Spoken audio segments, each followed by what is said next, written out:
He was an ordinary schoolboy whose life flowed measuredly, without any adventure and swirls, lazily and slowly. But only if you were born in an average family, you go to an average school. Gray everyday life without anxieties and fuss, normal performance, ordinary friends, a calm road home where there are no hooligans that are awaiting you around the corner. Nothing special, so his motto could sound in life, where he had already seen his gray, unremarkable old age and death in a dream. Therefore our hero was selflessly subjected to voluntary care of reality. Only in games the blood, boiling from youth, could find its way out. But everything turned upside down when he was lucky enough to play the fate of the hero. Because there he became a master of the game and lived a whole life filled with meaning. In the meantime, he was in a hurry home, and the long summer sun stained the sky in a red velvet as if welcoming him. The school choked him with his swamp routine, killed all the joy of existence, because only at home he felt free and hurried to tear off his tie that crushed his neck. Ignoring dinner, the fingers themselves were drawn to the cherished button behind which entire worlds lurked. Someone could consider such a life miserable, but our boyfriend did not see anything wrong with that. After all, only in single games you can feel like a king. Here you can always survive.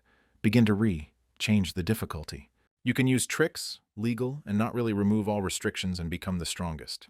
The whole world exists for the sake of one player, is it not fine? So he spent his everyday life enjoying and knowing the world of the fantasy of games. Along the way, sharing his impressions on streaming services. Sometimes the same enthusiastic loafers looked at him that they quickly calculated the schoolboy in him, because the broadcasts usually began exactly in the evening, when classes ended in high school students. But some liked to watch this guy and his gaming adventures, so sometimes he received their gratitude and generous donations. However, today their generosity was like a philanthropist. In the eyes of an ordinary schoolboy, $1,000 that appeared on the account felt that way. He has not yet seen such money in his life, because he did not bite into the monitor without believing his eyes. A few of his fans were immediately excited from such a turn and began to make fun of the streamer, but the mysterious and immense generous donor asked to read the letter. In 2 clicks, the guy looked into his electronic box. The user with the nickname DEA, which indirectly sent him to God and reminded of creation, was the developer of indie games. One of his games, on which he spent by no means for 7 days, turned out to be too complicated so that no one passed her beta test. At that moment, something moved inside the guy when reading words.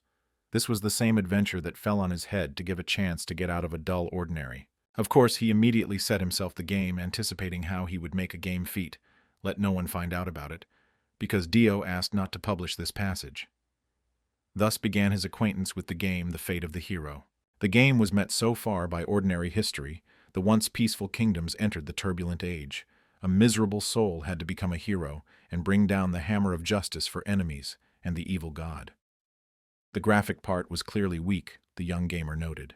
On the other hand, Deo did everything alone, so this could be called an excellent performance. At the start, he was invited to come up with the name of the character. This did not matter because the guy modestly signed his nickname Streamer, the master of the game, and a wide lake spread out in front of him, and maybe the bay with a smooth surface, which rested on the Gear Mountains. The picture changed sharply, and the character turned out to be in the middle of the forest, to match all the hits. Nothing else happened, no training and stupid tips, in order to move forward and jump on the gap. The stranger went out to meet the gray-haired old man with deep wrinkles on his face. He introduced himself as the head of the village and asked the traveler why he was here. Surprisingly, the game did not give any answer. The player himself had to introduce him. This alarming and intrigued at the same time. But our hero was a great intake and an experiment lover, because he quickly composed the answer. "Give all the gold of the village," his character said, threatening to kill all the inhabitants. Osiro waited intensely, not particularly hoping that the game could support such a complex role-playing part, certainly not indie, the project created by one person. However, at the same moment, the elder cracked the arrogant hero with his club directly into the temple. "Your eyelids are heavy," the gamer read his status. "You died, the cause of the skull." A cry of surprise and delight that the devil was going on from his mouth burst out of his mouth, the gamer shouted. To die after the first random replica, and even from some old man, he did not even know that he was surprising more.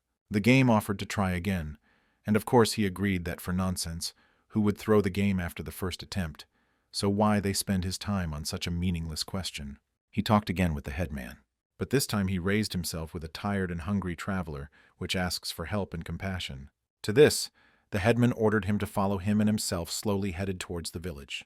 He led him to his house full of furniture and was well finished, albeit entirely built of wood, not stone. The old man handed him a cup and said that only this could give, after which the traveler needs to leave. The gamer, without hesitation, accepted the gift. Your eyelids are heavy. You are poisoned by a poisonous potion. Its status has been updated. This game definitely did not flirt with its participants and immediately threw them into cruel reality, albeit fictitious. In ancient times, they were wary of strangers. A stranger will be considered a demon rather than a guest, and just in case, will be sent to the next world. Without hesitation, the guy pulled out the cord of the internet connection with a malevolent grin. Without connection, he calculated, the electronic brains of the characters will be inaccessible, and they will not do anything. This time, instead of an answer, he simply beat off the drum fraction on the keyboard. And again he was killed. The inhabitants of the village tore off the language of the demon who carried the no news, but probably wanted to turn God's slaves and take them off the true path. Even with the internet turned off, the game maintained a stable job, which discouraged. Then Osiro began to reflect. Only the letter connected him with the mysterious developer of Deo, and no one even knew who he was. Distributed for a second, he saw that he had long exceeded after midnight, and by clicking to save him to bed. Tell him someone then that the world of the fate of the hero exists, that he does not just talk with the characters, he would never believe it. But this explains why no one even passed the beta do, and so excites that for a long time, the guy could not fall asleep. From that day, he put his whole soul and strength in becoming special, and plunged into this mysterious and complex world, where even the training prologue is mortally dangerous, and the rules are not written anywhere. And so 10 years passed that they flew like an instant. The school routine changed the office. He lived like a zombie, when someone's soft voice called him by name. Osiro-san, she called to add a good part to his name, although anyone would have forgiven her, and the usual appeal was so charming this girl that informed him of the sent documents. The once quiet schoolboy became an adult man, but did not change his points. Of course he understood that she did not just detain her eyes on his face after such a trifle message. The time was later. The other employees had long left, but not that I wanted to go home rather and face in the pillow, because the bends of her body in the dim light of monitors did not hide from the gaze of Osiro, for today their work was over. Formal communication with people, politely, and restrained the secret of Osiro about the successful life of the office plankton. But now the girl next to him was clearly about to break this custom, and held her breath, as if deciding on a jump. "Maybe we have dinner at my house," she asked, slightly accelerating the speech from excitement and adding even softer notes to her voice. Suzuhara herself understood how desperately this step, but even embarrassed, did not look away of her brown eye, and looked inquiringly at him, waiting for an answer. Formal speech, a polite tone of any extra emotions, Osiro understood everything, but pretended that he did not understand anything in order to avoid unnecessary awkwardness at work, because he simply refused. For a moment, in the dull flickering of the monitor, it seemed to him that her beautiful face became deadly pale, although before that a blush was covered. The girl was waiting for such an answer. Seeing this change, Osiro courteously explained that today he has an important day, and therefore proposed to meet another time. She was so hoping to cut a knot of omissions and doubts, but the guy that always sat next to his mind deftly dodged this. He dodged again. A beautiful lady sighed with annoyance. As soon as she did not arrange hints like a snare, he still dodged like an eel. The evening was filled with a pleasant coolness that his heated gut was tickled. Even 10 years later, he was in a hurry home to his adventure. Today was a special day to which he was going all this time, the day when he finishes the fate of the hero. Rather, the night, because Osiro sat behind the monitor without closing his eyes, which now burned with hellish fire, as if someone had poured sand into them. No epic screensavers and rollers, only a short message that he was the first person that went through the game and entered the Hall of Fame. Here is the end. You can relax and stretch your hands. The hero's path will pass. He was dangerous and thorny, and all the walls kept traces of his research and the tests. Finally passed, shouted triumphantly Osiro, rejoicing like a boy. He gave this 10 years of his life and did not regret it all. Although he began to play to become special, nothing more has changed in his life, and it still lazily flowed like the waters of the estuary. The world of the fate of the hero was his second life that he lived there, so now the emptiness and nostalgia surged on the guy. The images of characters, Gale, impassive Krakow, Black Prince swam before my eyes. The harsh Cardinal Cesare Ravallo. The most beautiful of the witches of Celestine Yulin, each with their charming and exciting history, and their reactions were so alive that sometimes they could not be distinguished from living people. Osiro rested his shoulders in the back of the chair, and rubbed his eyes that for so many years they did not know the rest, and miraculously did not erase about the monitor at work and at home. But then he received a notification, or rather the proposal to experience the adventure again. This time there was a strange postscript. In case of consent, he will immediately transfer him to Aaron's continent, and he will not be able to return back until he completes him. It's really a hidden script, Osiro thought. Let him have fate again to experience this excitement, and a thrill could he abandon this. And the next second, the world faded before his eyes. And a moment later, Osiro felt a burning sensation in his chest, like someone had flooded the melted lead there. A second ago, he was in his room. And now, a mustachioed man leaned over him, a huge man as a bear, and with the same bear voice, he said that he was glad that the potion helped. Green eyes stared in a stun in front of him, looking for to grab, but his mind still drowned in a heap of unknown things. Mr. Callias, so a man turned to him in the years whose short, his mustache, similar to a mop, had already touched the snow. Mr. This appeal strangely cut his ears to him, had never addressed him like that before, and now he was lying pale and weak as if he had a fever. It is obvious that the man in the red camisole was his servant, otherwise he would not call him a master, but now he frowned angrily after Osiro inadvertently asked him who he was still completely recollected after moving. It is not surprising that his brain was in confusion, as if leaving after anesthesia, questions swarmed in his head. "Do you really not remember?" the servant asked, and pain was heard in his voice. He courteously bowed to him, demanded that the etiquette, and introduced himself as a resettlement, as if they had actually seen for the first time. It is obvious that he is not in Japan and does not speak Japanese. Nevertheless, speech sounded familiar and understandable. But most of all, he prevented everything from considering the crucible of a red, hot lead that, with his heaviness and fervor, wrapped his insides into his knot. From this pain, the guy turned on his side, and Russell was alarmed. This man blamed his haste in what happened, and sincere repentance and pain were heard in his voice. He asked not to worry. The pain is only a side effect of the potion, and should soon pass. In response to this, pale guy in bed only groaned weakly. Not wanting to bore the master with his presence, Russell promised to visit him tomorrow morning and again courtly bowed. The guy felt as weak as a wax candle that quickly melted in a candlestick on a chest of drawers, just as quickly as his strength that they quickly left the body, closing his mind with a veil. Despite the burning pain, confusion, and wild horror of the creature that seemed to be at sea in the middle of a storm without any means of salvation, he nevertheless miraculously could fall asleep that night. In the morning, everything that happened no longer seemed a departure after a coma. From the surface of a large and probably a very expensive mirror, a skinny, painful teenager with blonde hair in a wide shirt and pants hung on it like thin poles, looked at him.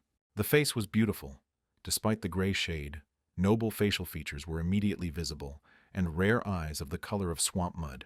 But whoever he was, with surprise, asked Osiro, examining the teenager's face in the mirror, who had not even a mustache on his face, and until recently he felt great in the body of a healthy and adult man. There were no memories in his head on this score. Only his own about 30 years of life lived in another world. Even this boy cannot be recalled. "Who is he?" This question drilled his head, and Osiro nervously ran his nails on the glass, looking at himself, as if appearance could give some answer. And the same moment in front of his eyes surfaced the virtual screen of the system, an indispensable thing of each hollow in another world. On the screen appeared a list of impressive details about this character. His name was Callias Shaken, a young count of 15 years old. The pain in the chest was a consequence of a stab wound, miserable power, a bad reputation, and the complete absence of any talents for management or diplomacy. And immediately it became clear that this is really the world of the fate of the hero, which means he is on the continent of Aaron. Who would have thought that he was really put into another world? Osiro angrily dagged his teeth. Could he imagine that one click of the mouse could change everything so much? What were the prerequisites for this who in their right mind came up with such an opaque notification? But it was too late to crush. A map of the world flickered before his eyes, which he studied for so long and carefully. Osiro, or more correctly to call him Callias, scored air in the chest to calm down. He carefully touched his chest to check because even in status it was said about a stab wound. However, burning pain, as if the tip was still sticking out of the wound, made him twist and fall to the floor. Together with the pain, anxious awareness came. He will be locked in this body in this world, and until the adventure does not end, he must live another life, the life of Callias Shaken. What a strange name was given to him. But he also needs to get used to it, he thought, and crawled to the bed with great difficulty. Pain with needles spilled all over the body, rewarding him with unbearable torment for all efforts. As soon as Callias thought about the status, as he appeared before his eyes. He hoped that no one else would see this, or he would burn him at the stake like a sorcerer, just in case, because the times are dark and people are superstitious. And yet this was an adventure, more real than everything that he had before, so the guy, and now he again felt like a boy and not an adult office plankton, was inspired by this new life. From past experience, he knew that with negligence it could easily die. Having launched several system screens in front of him, he began to study himself, reborn to the Count's son in itself. It was like snoring a lottery ticket, certainly better than being a serf or a Kosopus, of which there were 9 out of 10 people. They knocked on the door, and the Callias shuddered. He still did not decide how and with whom he should behave, and his life had already thrown him to meet his fate. He still remembered how he died, going into the game for the first time. At first it was worth it to calm down, find out someone that he is not the real owner of this body and his fate, and his song is sung. He is Callias Shaken's son of Count Cullen. Again and again he repeated to himself the guy seemed to utter a spell, which is why he was even more nervous. Having calmed down a little, he answered a knock in a weak voice, asking who is there. The time for taking drugs, the Lord answered him, a female soft voice. It was heard that she deliberately reduced him so that he sounded even softer. Callias thought, the maid thought, the appeal as the Lord still cut his hearing, another thing to get used to. He ordered her to enter, preserving the firmness of her voice as he could, and she immediately entered the hem of a long dress from under which the ankles were barely visible. Callias's green eyes widened. The girl looked young and beautiful. She stood in front of him, knee-drawing, holding out the cup with some kind of decoction. And she is good, the guy thought. In his past life he was not particularly interested in the opposite sex, but the lush chest pulled by a dense corset took all his consciousness at that moment. Forgetting, Callias almost asked her who she was, and then he bit his tongue. All the same, to admit that he was no longer Callias, to think only almost fell on the first word. He was horrified. The maid saw his anxiety, and excitedly asked what happened, staring at him with light brown big eyes. Nothing, the guy answered her briefly and called the status window, hoping that nothing terrible would happen.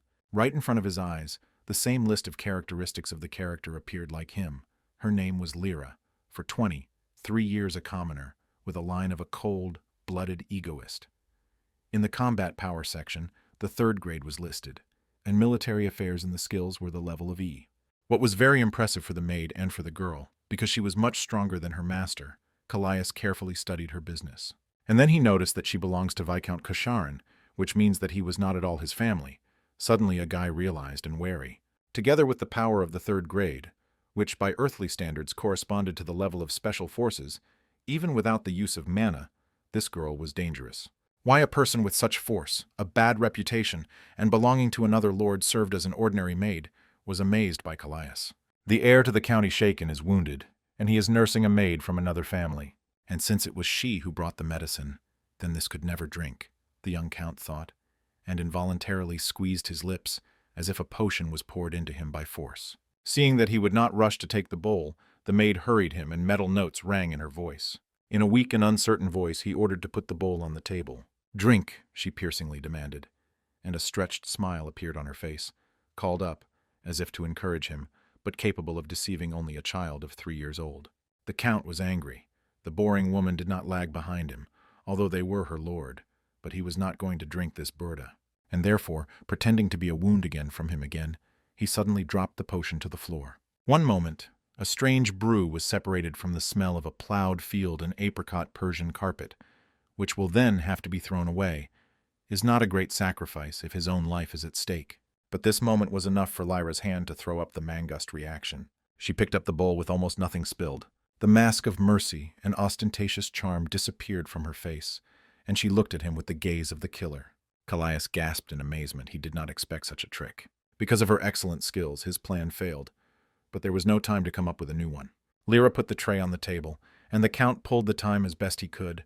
The benefit of even a slight move was disturbed by the hive of pain in his chest. "It's good that it was possible to save the medicine," Lyra said, and her voice sounded soft again. Apparently she pulled herself together. Bad thoughts themselves climbed into his head. Who knows what was in the head of this girl? Even if he had completely healthy, could not fight off her. There was definitely poison in the bowl, and it was impossible to drink it. It was necessary to somehow distract the maid from the bowl, decided the count, and began to fall to the floor, as if from a bout of pain and weakness. However, he was instantly picked up by strong and tender female hands. Despite her cold and prudent, Lyra Temple was warm and smelled of chamomile and sage. She gently seated him on the bed, and again it was not possible to get rid of the maid again. Her military skills helped her in this. Having run into the shoulder of Lyra, Callias began to think intensely and study the available lists of information. Callias' son from the first wife of the Count, but she died a long time ago, and then Count Shaken married a second time. The maiden name of the second wife, as it turned out, Kosharin, and she also gave birth to the Count of her son. Now the puzzle was formed. Lyra served the second wife of the Count. His stepmother sent her maid so that she eliminated the heir again vacant. A common thing in the Middle Ages when people died that flies. A beautiful commoner next to him is a trained and skilled killer. He don't even drink poison. She will kill him with his bare hands. His half-brother will become the next count. Everything is banal and simple. People are ready to go to everything for the sake of power, especially if the risk of punishment is not great. Fratricidal struggle. Didn't Callias think it perfectly, and grinned at the corners of his lips from the very beginning? The game threw him into the crazy whirlpool of events, and promised to be interesting. And then he gently pulled away from the maid, whose face was covered by an ominous shadow. And in passing he asked her how his stepmother was doing. This question found Lyra by surprise, as if the unexpected attack of the dagger, and she started. The Countess was very saddened by an attempt by the heir to commit suicide and asked never to do so again, the maid answered courteously. Whether the previous owner of this body was a suicide, Callias doubted. Judging by the location of the wound and information from the status window, was more like the fact that the boy tried to stab with a knife. Callias promised not to bother the Countess like that anymore, and Lyra promised the same, formally and distantly promised to convey these words. She did not change in the face of words awaited that he would do. The Count attacked again and offered to convey these words right now. It is unfortunate, but you haven't taken the medicine yet. She minted the words like a ringing coin, obviously making it clear that it wouldn't go anywhere until the potion is drunk, even if you have to pour it with force. And according to her ruthless look, the guy realized that this was not a joke. Before that, he still felt confident, but now he felt a grave cold behind his back. They both drove each other in a corner, but Callias did not know how far this maid was ready to go.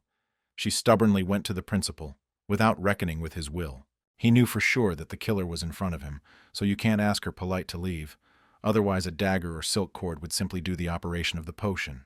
And what to do a 30-year-old man from another more humane era, locked in the body of a butterly boy of a teenager with a frail soul, was horrified by Callias. Whether a loud scream will help, most likely he will break out faster than he has time to exhale. Lyra slowly returned to the table on which she left the Zele, while Callias nervously sorting out all the options for his ambulance, but now he did not have a restart button. Lyra simply had no choice but to drink this board. But then a hunch dawned on him. It would be easier to kill him with a knife, but the conspirators still wanted to use the poison, obviously in order not to attract attention and get under the disgrace. Most likely in the bowl, the poison that is difficult to detect, which means his death will be written off on the consequences of unsuccessful suicide, which will already be considered successful. Slow death is what this poison was called. If it is hard for him to drink the medicine, she could help him, Lyra added coldly, and Callias did not doubt it at all. Even when he just began to play the fate of the hero, he immediately realized one immutable truth. Always expect the worst. If you want to live, do not let go of doubt and always be on your guard. Callias grinned. He only ended up in this world and he was already driven into a corner as if a hunted beast on a hunt. This made his blood boil with excitement. Lyra patiently held the bowl as if she turned to the statue. Realizing that there was no other way out, he took the potion and overturned it into his throat in one fell swoop, trying not to touch his tongue so as not to feel the taste of the earth and mold. The maid did not lower her eyes until the cup was empty. You are poisoned with poison of slow death, he immediately read in status. Now the account went for seconds. It was necessary to somehow get out of this situation. If in its place a real count would not even suspect that he was poisoned and most likely died. But now Callias had a chance of salvation. And then he remembered Russell's words of a valuable potion that saved his life after a wound. On the gloomy horizon of his prospects, a ray of hope flashed. In a weak voice, the Count ordered the maid to call his personal servant, but instead of obeying, she asked why he needed. This angry with Callias, and he frowned with what on earth he should report to the maid. Now Lyra shuddered from the change in him, as if she had been hit with a whip on her back, and she humbly asked for forgiveness. The task was completed, so she still had to leave soon. The voice of the young Count fell into a cry when he ordered her to alive her order. Nevertheless, his life was at the stake. The highest quality potion that the Russell used was worth a small castle on the boundaries of the kingdom. There was no doubt in the kindness of Russell, since he went to such generosity. At least he is unlikely to pose a threat to him now, Callias thought. Having waited for the leave of the maid, he got out of bed. And the first thing he grabbed the pot from the chest of drawers and emptied the contents of his stomach there, nearly turning inside out from the disgusting taste in his mouth. Having visited his insides, the lira brew became more pleasant. Of course, the poison already fell into his blood, so it only helped to win a little time, and he urgently needed to find a potion. Callias nervously searched the room, thinking where they could put a precious bubble. He had no doubt that he was stored in this room to use it if necessary. But then I read the inscription in the status and cursed, "Your eyelids are heavy." He turned the chest of drawers mercilessly, scattering everything around. Together with the status, weakness really rolled upon him, and the young count fell on a handmade Persian carpet. If you die like this, whether he will have a second chance or is it really the end of his life, that's what he was thinking about while his mind slowly faded. And then his gaze attracted one item. It looks like an ordinary milkman from which milk is added to tea. For a second it seemed to him that he would never wake up, but his eyes opened again and he saw what he considered the medicine in front of himself. It was only necessary to crawl a little and extend your hand. Callias took it out and sniffed at the contents. It smelled as if life originated there, and gave it out with sour milk. The guy almost said goodbye to the deed of the stomach again from the vile smell. The spoiled goat milk confirmed the system, issuing the properties of the object. Ordinary yogurt was an excellent antidote from slow death, remembered Callias. Is it possible to consider spoiled milk with a yogurt? There should be someone put the milkman here and forgot to pick up. The status of the dying man again reminded of himself. There was no time for thought. This was the third warning. Callias vowed to avenge this and, holding his nose, poured another portion of muck. Milord woke up. A tall man of bear growth asked him, and with a bear voice, instead of a mustache, a thick brush still stuck on his face. Seeing him, Callias experienced a déjà vu attack. Has he returned to the starting point? Muttered thoughtfully the young count. What we were talking about, strictly asked his Russell, how the fathers ask their children if they have committed some kind of leprosy.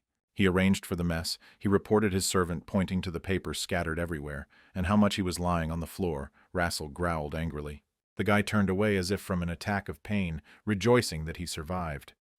The butler was very worried about him because he did not wake up for a long time and was already just right to call the doctor. In the world, Callias would never want to survive this again. The feeling as if a loop was drawn on his neck. His green eyes were still muddy with weakness, were full of determination, so that he would definitely survive. Lyra certainly will not lag behind him and will return to complete the begun, because at first he decided to check the status of Russell, who was even more angry from the fact that the prince did not answer him.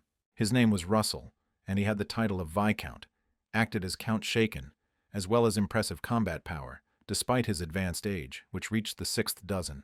The fact that the Viscount acted the duties of the Count and managed everything meant that the old Count died without appointing the heir.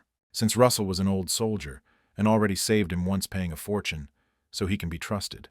The young count turned to a Russell by name, but immediately corrected himself. Now he turned to the representative of Aaron. Viscount nodded, listening carefully. Callias told everything about the Lyra and conspiracy of the second wife of the count, but Viscount regretfully answered this, that the evidence is not enough for a serious prosecution. And then the guy realized that despite the fact that Russell used such a valuable potion, he did not have any special feelings for the heir, but simply followed the charter of the family. This man was serving to the bone, but his loyalty was dictated by duty, and not personal devotion and sympathy. Callias indignantly asked him to continue to take the remedy that those who want to take his place sent. It looks like he really lost his memories with sadness, noticed Russell. The family's budget was limited, and therefore now Lyra has fulfilled a significant part of the instructions. And therefore they could not disturb her with unreasonable suspicions, Viscount said. Callias squeezed his fists. There was no other choice but to get evidence. Lyra probably thinks that he was already dead. And then he decided to leave this topic for a while. And then, with a devilish grin, the young count said that he has a small request, and not at all complicated. Russell frowned, the heir, and really behaved not as usual. 4 hours later, a certain person in a cloak with the dexterity and power of a cat in several jumps was on the roof of Count Shaken's castle. A black cloak with 2 steel shoulder lamps completely hid the figure of a night traveler. He waited patiently while the guard was replacing the guards. When the night guest looked out from around the corner of the moon, the light of the moon grabbed from the darkness a pretty face covered with a mask and brown eyes. Someone from the side could easily find out the maid of a young count. Despite the fact that the protection of the castle was strengthened, she easily made her way inside. And with surprise, I found that the heir's chambers themselves have no one. Lyra came quietly, opening the door without a creak, as befits a professional killer. The Count lay in bed, lifeless as it should have been. At least he died without pain, she thought, comforting a weak voice of conscience. Imagine the murderers also have it, and often annoying like a stone in a shoe. Lyra took a letter from her pocket and laid it on the table, and then climbed into the box. Having taken out the seal of the Count, she left the print on the letter that she wrote before. Everything was ready to complete the task, Lyra thought. But before she moved, sharply like a razor, the blade tickled her throat, promising a chilling kiss. "Not from the place," a man growled with a bare voice, who, by some miracle, managed to sneak up so unnoticed to her. "It's still late," viciously muttered Lyra. "The heir to Callias is dead, and now the castle shaken and all the possessions belong to Granbane," she hissed, looking towards the bed of the young Count. But the old Viscount remained silent. Having perceived this as a sign of the oscillation of Lear, continued the offensive. Shouldn't the Viscount monitor the matters of the county, and not to serve the Talk Prince, who is already dead? Nevertheless, he is smart, the young Count praised himself, which is why the maid of the poisoner lost his speech. The poison is a common remedy where there is not enough courage to perform the court with his own hands. The Count continued to speak slowly, obviously enjoying the effect of the effect. He took the paper from the table that the maid left and got acquainted with her text. A lot of noise will rise when the world learns about their atrocities. Realizing that she was driven into a corner, and at the end of this path she waits for nothing good except a tight loop and a dense hemp thread, the liar grabbed the daggers and abruptly escaped from a bear's grip. But despite his age, Russell did not lose his speed at all, and grabbed a thin wrist with lightning speed, so that the knuckles crunched. The bear paw twisted her hand so the poisoner screamed in pain. And then a huge fist caressed her ribs with a talus blow. Their combat power was different in order, so the outcome was expected. But still Callias was surprised to see everything with his own eyes. The Russell is definitely not the same person with whom it was worth joking. He suppressed his appearance with one look. "Poisoning is ordinary practice," said Callias, when Lyra again became an attentive listener. "And only a fool will leave behind material evidence and witness," he reasoned. "Anyone who dared to raise a hand on a nobleman is waiting for execution under torture, but even a noble person could be hanged." Lyra barely restrained the moan from pain in her shoulder, but did not answer. "The proof right here," said the young Count, looking again at the sheet with the family seal. Like the witness, he added his finger in her face, no longer afraid of a snake deprived of fangs. As if finally realizing her fate, Lyra's legs were jammed, and she fell lifeless to the floor, puzzling a young Count. Surprisingly, even having the preparation of the fighter, her endurance evaporated, and her mind cowardly escaped in oblivion. Russell touched her back, and from there the bright blue light began to emanate, which illuminated the chambers with a lantern. Callias was surprised to realize that this was the mana core. Now Russell knew that Lyra was not a simple maid. However, the old warrior was quickly convinced that the poisoner does not know how to use the breathing of mana. In addition to good physical data, the liar did not have other weapons, which means that it cannot be used by mana restriction. Typically, the blocking of circulation was applied to especially dangerous criminals. Callias carefully monitored the expression on the face of the old warrior.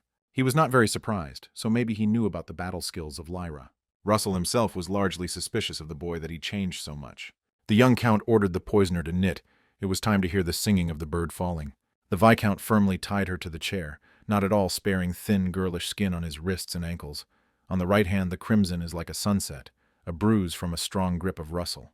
Callias shed a few drops of healing potion right on the injury, and carefully, with tenderness, wiped cold sweat from her face. And then, before that, in glorious oblivion, the poisoner woke up again in the nightmare of Naryava. Callias hastened to remind her of the action of the poison that the maid forced him to accept. He stopped breathing after a couple of minutes. The perfect poison for suicide, poisoned will not feel anything. Without a doubt, anyone would believe that the miserable young Count decided to complete what he could not make a blade. With a sharp movement, Callias threw a gluttoned scarf. "They use the poison on it that it acts quickly," the Count told her. As if fun, if she was ready to die with him, she would not lose. "So why?" he asked, and painfully squeezed her beautiful face with cold, thin fingers. Lyra tired at him, a bewildered look, not at all understanding what he was leading to. He was overcome by anger. The past Callias did not want to die, and now he was angry with this blind devotion to the Countess that ordered Lyra to become a poisoner. Despite her distressed position, the girl's gaze did not fade, and she still looked in response proudly. The young Count ordered Russell to open his mouth to the girl. The bear's grip squeezed her jaw so that they involuntarily opened. And then she saw in his hand an ominous ball, which the Count prudently held in a scarf. He abandoned him in a lifted mouth of the poisoner, inviting her to test his methods in her own skin. And instead of water, he gave the residues of rotten goat milk. She must swallow, the young count said ruthlessly, and the old bear answered, Eat. Clutching a fragile mouth and pressing the nostrils, Viscount forced Lyra to swallow everything. The vile smell and taste almost deprived her of consciousness again, so that the unsuccessful killer coughed. What a nasty thing they gave her, and indignantly asked the proud maid. She would prefer that she was simply hanged. Poison, briefly repeated to her Callias, closing the milkman. And what kind of poison? Lyra asked him again, frowning like a wild cat. The puppet of Sadiza said ominously. A young count and a bony appeared in front of the girl's eyes, from whose hands the puppeteer's thread emanated. It is impossible, a girl blurted out in her heart, so that a frail and useless child received something similar. While pockets are heavier from gold, you can get anything, grinning at Callias. And for more conviction, he called the secret ingredient of this ominous remedy a white radish, and Lyra felt a tight lump inside. The morning sun was breaking through the window of the count's bedroom and illuminated his face, completely indifferent to human life and suffering. Lyra began to deny everything.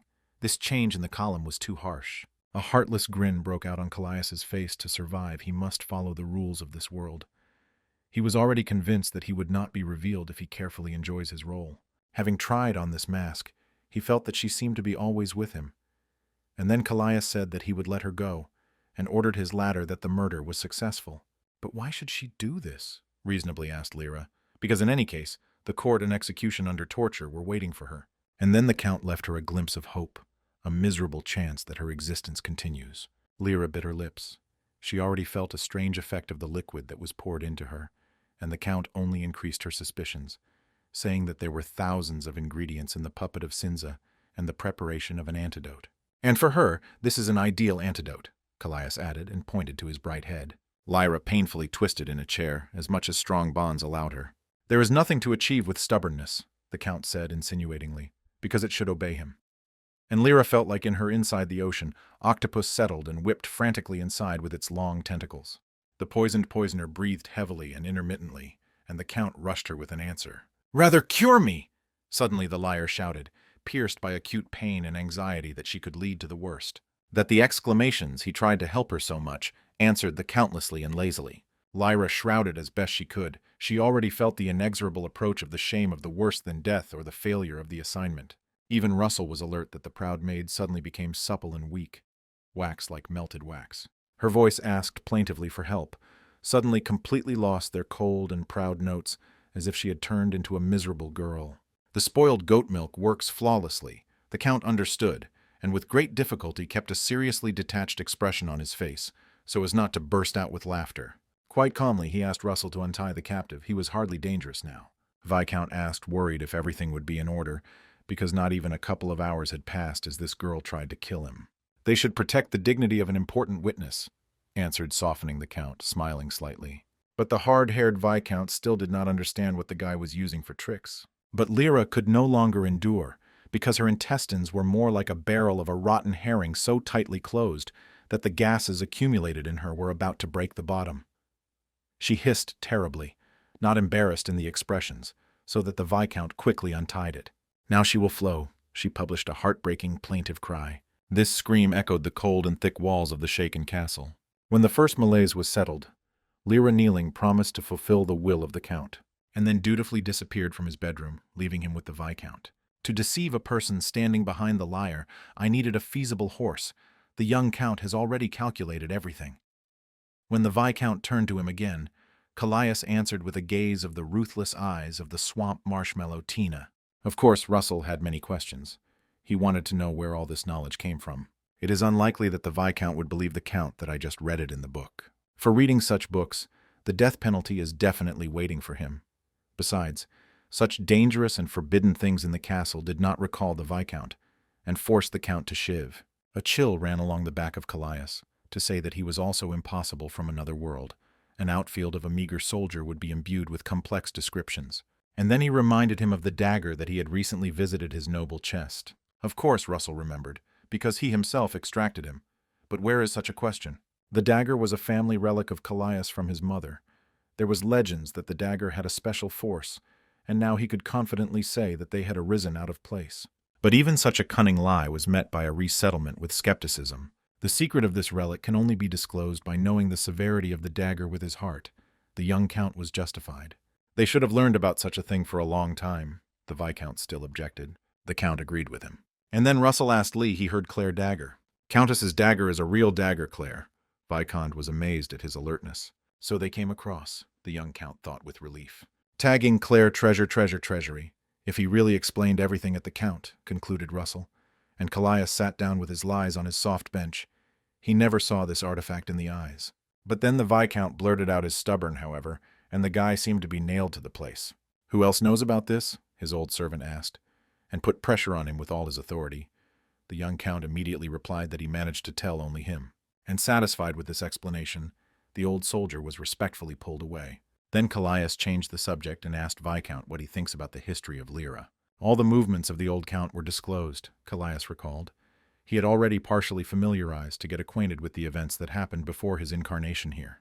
The 7th grade knight was suddenly attacked and killed with his squad, Callias said doubtfully. Is it possible to believe in such a stupid story? The Viscount understood what the young Graf was driving at. He needed his strength. As a servant, he was forbidden to accept someone or the side in the battle for the inheritance. But he did not doubt the intentional death of Count Colin, although they did not have enough evidence. Despite this, Viscount was firmly sure that the soldier should not interfere in politics. He wanted to answer the young Count, but he interrupted him an angry exclamation why his father had to die, and who was standing behind it. Only after learning about this, he will be able to give the villains in fairness, the Count said, and looked at the servant with his ruthless grin. These words took the action, because the Viscount was devoted to the boy's father and served him all his life. The Kosharin family arranged an attempt, and if Granbine, the son of the current countess, will take a revenge, the revenge will be too late, exclaimed Callias. You can't give up even if it looks difficult. Having given out such a tirade, the young Graf began to prudently wait for what effect it will take the old soldier on the mind. Seeing that he hesitates, Callias continued the pressure, and he asked whether the knightly honor to serve people that his master was killed, and tried to kill the direct heir. Anger declared anger from these very Viscount, and he trembled. And then this heavy man, similar to a bear, resolutely knelt. He swore in fidelity to the young Count, just as his father once swore. Callias grinned. Just his positions in this world have strengthened. The old knight turned to his master and asked him to never forget that he had just crossed out his beliefs that followed the good for almost 6 decades. The Viscount was a stronger strength of the 6th grade, and the most powerful person in county, having received him as an ally of Callias, could be confident in his future. In essence, he was always a tiger that kept himself in tough ties of the law, but now for the sake of revenge he was ready to lower them. In order not to experience the dignity of the old warrior, Callias asked him to rise. He himself was still young, and did not even have the title of a knight, and therefore did not deserve such an honor. Russell answered him with an unexpectedly awakened zeal that the young Count should not worry because he will definitely make him stronger and help him, so zealously that Callias understood if they do not change the topic, they will start training right now. Therefore he returned to their plans again. Now they had trump curses with her unsuccessful attempt. There were a witness and poison in their hands. Yes, revenge will begin, said the young Count and grinned devilishly. Russell answered the soldiers to eat, and asked what would be required of him. The county council conducted a meeting in the morning, and in full force. The countess took the place of the chapter, believing that he had every right to him, and was fanned red as a fan as a wine. Let her beauty fade slightly with age, and she kept it coldly to everyone. No one had a doubt how she could charm the old counted count. Having covered her face with a fan, and letting out a theatrical tear, she informed for whom the tragic and for whom there is no news, that last night the young count committed suicide and drank poison that the slow death is called, or the tears of mercy in the common people. Silence hung. Vassals and courtier were dumbfounded by such news as the fact that the countess took the place of the count. One old man was the first to give a voice. The suicides often resort to this cowardly remedy, he said by a creaky voice as a door hinge. The death of this poison was inevitable. A murmur of excitement went in the hall. With the death of the heir, the countess possessed the entire policy of the house, and the positions of many vassals became shaky. But the front of the countess straightened the wings and shoulders. They looked at each other with the old man who gave the first voice. It became clear to everyone that the next count will be declared the son of the countess, whom she gave birth in her first marriage. And since he has not yet reached the age of majority, the countess herself will be his representative. Callias listened to all this sitting in the office. It became more and more interesting. The main drama was already played out on stage, and it was time for them to perform too. Viscount Russell struck a heavy sword on a stone floor. He was dressed in a knightly armor, as if he was going to war, in a sense. It was so. The Countess enjoyed her triumph, in complete ignorance, and squinted at her burly son with a silly face. And then the door opened, the door tapping her with a boot. The Countess immediately recognized the long blonde hair of the young Count, and dumbfounded as if she saw a dead man or a ghost. But the young Count was in good health, vigor, and blush, and followed by the Viscount Russell cluster, that the minting step was more like a mobile bastion. An amazed exclamation came from the skeleton's throat when she realized that in front of her was not a ghost in front of her, but a man in the flesh. The appearance of a young heir again confused all the cards and caused a murmur in the council. With her past statement, the Countess actually confessed to an attempt, and now she was shaking with rage, realizing that she was betrayed. "This throne does not belong to her," loudly and clearly stated the young heir, poked into the conspirator without any respect. Having taken possession of the stepmother, reminded him that she was still a countess, and asked about the well, being of Callias, as if she had not tried to correct this very well. With a crazy grin on his face, Callias described her all the delights of the poison that he accepted, but fortunately, because he was immediately in Thealness, he managed to survive. The Countess frowned and nervously cycled. However, he immediately went on the offensive, wanting to intercept the initiative, and stated that it was wrong to mislead everyone in their words. To which the young Count only snorted contemptuously, too weak and uncertain was an attack. Even if he did not recognize her as a mother, it was not worthwhile to speak like that with her stepmother, as if she was a killer, and she could not forgive such a thing, she said to a cry from the unrest and nerves of the Countess, so she even jumped up. Since they in the great hall, he must bear responsibility for his words, and even for such lengthy hints that they can throw a shadow on her honor. Callias grinned again. There was no need to worry about the honor of the Countess, because you can't worry about what is not. Whether she will be as well when the truth opens up to everyone, the young Count asked her. The stepmother frowned even more. She did not know which cards and trump cards in her arms and how much he knew, because she waited for him to make his move. Callias nodded more to his thoughts than the vile Countess and clapped his hands. "We listened to what the witness would say," he said when, accompanied by guards, Lyra connected as a captive entered the council hall. She walked her head submissive to her fate. The Countess is stitching cold sweat from the thought that Lyra could betray her. The maid knelt before everyone. Callias demanded that she name her name. Countess's son stared at the maid with a silly face. "Lyra," the girl said in a green dress. The Duchess completely stopped monitoring her face, and the fragile mask of indifference again flew off her. And then Lyra stated that she was a member of the first special purpose of the Force of Darkness belonging to the Kosharin family. Callias demanded that she put it more precisely. The Power of Darkness, a special detachment consisting of young people with high combat characteristics that undergo combat training in the plateau camp, and there are the best of the best that they were able to undergo training. All of them live with fake names and perform various missions in different parts of the continent. And Lyra regularly played the role of the maid of Countess Stella. Without trembling in her voice, the poisoner gave her mistress, from which the face of that again twisted the cramp. She was throwing lightning with her eyes, but she could not object. Callias continued his interrogation, and asked Lyra knew Lady Stella about her mission. The girl nodded affirmatively. Of course, Lady Stella, shouting to the whole hall, she began to deny and wring her hands, all the conspiracy, lies, and slander. Lyra served her for 5 years. Among the nobles, alarmed murmur went, a fake of personality was strictly punishable by galleys or hard labor. Realizing where the wind was blushing, many immediately offered to accuse the Kosharin clan and everything, because they had such a witness. The old man who had recently bent the Countess now bit his tongue, and everything floated before his eyes. Together with the Countess, his bet at court of the Count was also burned out.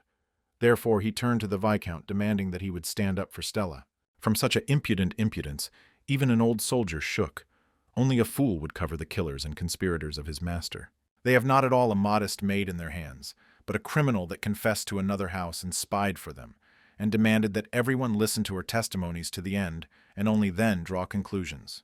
The old man still tried to object and mumbled something unintelligible, but other voices in the old Count demanded that the main treasurer keep silence.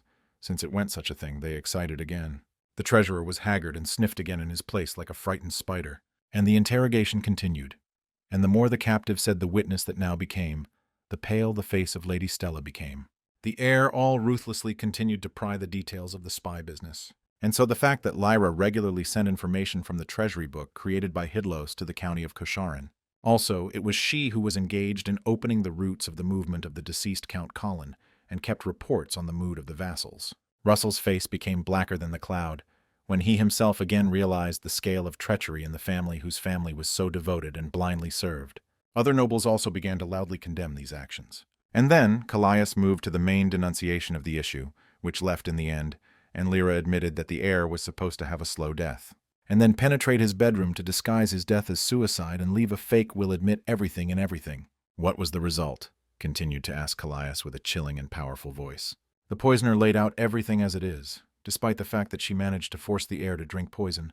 Later she was caught in his chambers, Sir Russell. Unable to withstand and lose the remnants of reason, Lady Stella expressed itself just as it was not appropriate to the lady of her status, and told the bastard to plug the mouth. She would have rushed to her right across the table to scratch her eyes and strangle, like a drunken girl of easy behavior in a canteen, but by the forces of an advisor and a stupid son managed to keep a distraught countess in place. Callias sighed indifferently, since she demanded evidence so, and refused to admit her guilt. They had no choice and gave a sign of Russell. He presented everyone with a fake testament of the heir to Callias, and turned the scroll so that everyone could make sure that there really was such paper. Last night he personally grabbed Lyra after she left him on the air, and in his other hand, the well-known scroll called the Earth's Memory was all. He is known for being able to reproduce the bad thoughts of those who touched him, and with his help it was truly established who gave the instructions to the spy. The treasurer again froze in a chair. He understood that he should immediately prevent a leak and make Russell shut up. The nobles from the clique of Lady Stella looked at each other nervously. And this did not hide from Callias. He had a means to clearly prove the guilt of the countess. Therefore, he again shouted so that he could be heard outside the hall and ordered them to enter. Immediately, a whole platoon of heavy lanterns in the armor entered blows with weapons and shells into the council hall. Accompanied by the amazed glances of the aristocrats of the knights passed behind them. Now there was a heavy fraud with a sword behind each, and no one could doubt the justice of the investigation, and so to speak to remove the accusations with the countess. Singing from their presence, and Lady Stella, whose poison could not penetrate the tightly drawn ones, took the helmets. Now, when order and safety were again guaranteed, they could continue.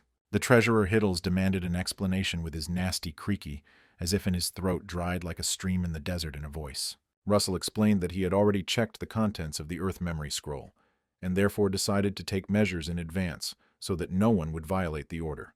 The knights in the Holy Hall, this is a coup. Some nobles were indignant. Countess's son looked at her through the eyes of a hateful hair and almost cried. If he had even a drop of mother's prudence, he would already understand what was happening, which is why Lady Stella dragged him behind him, understanding that he could not cope without her. The countess was not an example of her stupid son already realized everything. Their brilliant plan failed, and if the knights had already been stored that neutral, they openly took the side of Callias so simply not to leave this room. Right now, it is completely powerless, as if the snake of which had pulled out fangs and it can only spray poison. Callias, as if by chance, in a relaxed tone, asked Russell whether he would remember what punishment awaits the nobleman who had swore allegiance to the heir to a noble family. The gallows, distinctly minted like a copper viscount, and Stella clearly felt how a loop from a stump rope was pulled on her neck. And then, she acted as soon as any mother could act. Hugging her son, she stated that Grandbine had nothing to do with it, and she had implemented the whole plan herself. Let them not be connected by blood. She is still his mother. Caused a prudent murderer to related feelings. Without much hope, to pry the young count, but still asked to spare her son. Lyra thought about it. The countess herself would have spared at least someone to have Callias in her place. The count smiled sweetly, making it clear that he was the most generous person in the world, and Lyra asked Lee really that Grandbine had nothing to do with it. But her words chopped the last straw for which the widow of the count clung so much. Lyra admitted that when the countess received an order, her son was present with her. Falsch again published a cry of pain and despair by the countess, and pressed the head of a stupid and chubby son to her chest. Already real and bitter tears appeared on her face. The enemy did not leave them the slightest loophole. The trap would slam slap, and she realized it very well, and she herself knew how to put traps without any pity for her victims. Of course this was all a lie, Callias grinned. But who will now understand this? Because the severity of her crime is undeniable. So why not drag a stupid brother into this hole? Who would have thought that the Callias who planned the murder would turn out to be with such cowards? The strong and reliable hands of the soldiers pressed Lady Stella to the table no longer embarrassed her high status. So the end of the first hunt for the fox. Callias grinned triumphantly and did not hide from anyone his satisfaction. The countess hissed and stifled and cursed godlessly. Her stupid son, dressed in ridiculous ruffles, suddenly hit his hands on the table and turned to his half-brother, anticipating, as if Grandbane did not commit an even greater stupidity to the countess warned him. But the son did not listen and fell at Callias's feet, forgetting about his honor and dignity. Thus he humiliated himself and his family even more than before, what caused a lot of surprised exclamations. What is more absurd, a stupid brother began to ask for mercy for his mother, promising to incur any punishment. Lady Stella was numb from such a statement. There was not a single chance that she would be spared. She screamed so that Granbean would return to his place, but he did not listen. The nobles again began to whisper indignant that the second heir knelt. However, some considered it a knightly and noble gesture because he defended his mother. This exhibited Callias in a bad light, as if he were a cruel executioner. He looked again at his ridiculous and chubby pivot brother, and gritted his teeth with anger. And then, picking himself together, he slapped him on the shoulder, and with a smile of a merciful angel promised to help, since he was so worried about his mother. A glimmer of hope appeared on a wide, limp face of Pugliash, as if a child. He still thought that it was enough just to apologize and promise that you won't be like that anymore, and then all the sins would be forgiven for you. But Callias was ruthless, and stated that if his brother pleads his guilt, he would so mitigate his mother's punishment. And then Granbean realized what kind of trap he hit, but the word not a sparrow will not catch. And Callias reminded him of this again, that later it would be impossible to change these readings. Therefore, a miserable brother should be more careful in expressions. Naturally, his mother, Lady Stella, immediately stuck like a kind of heap, and ordered her son to remain silent. Even if they were not his own brothers, all the same, Granbean was older than him. Because Callias had no right to order him, the fox did not let up.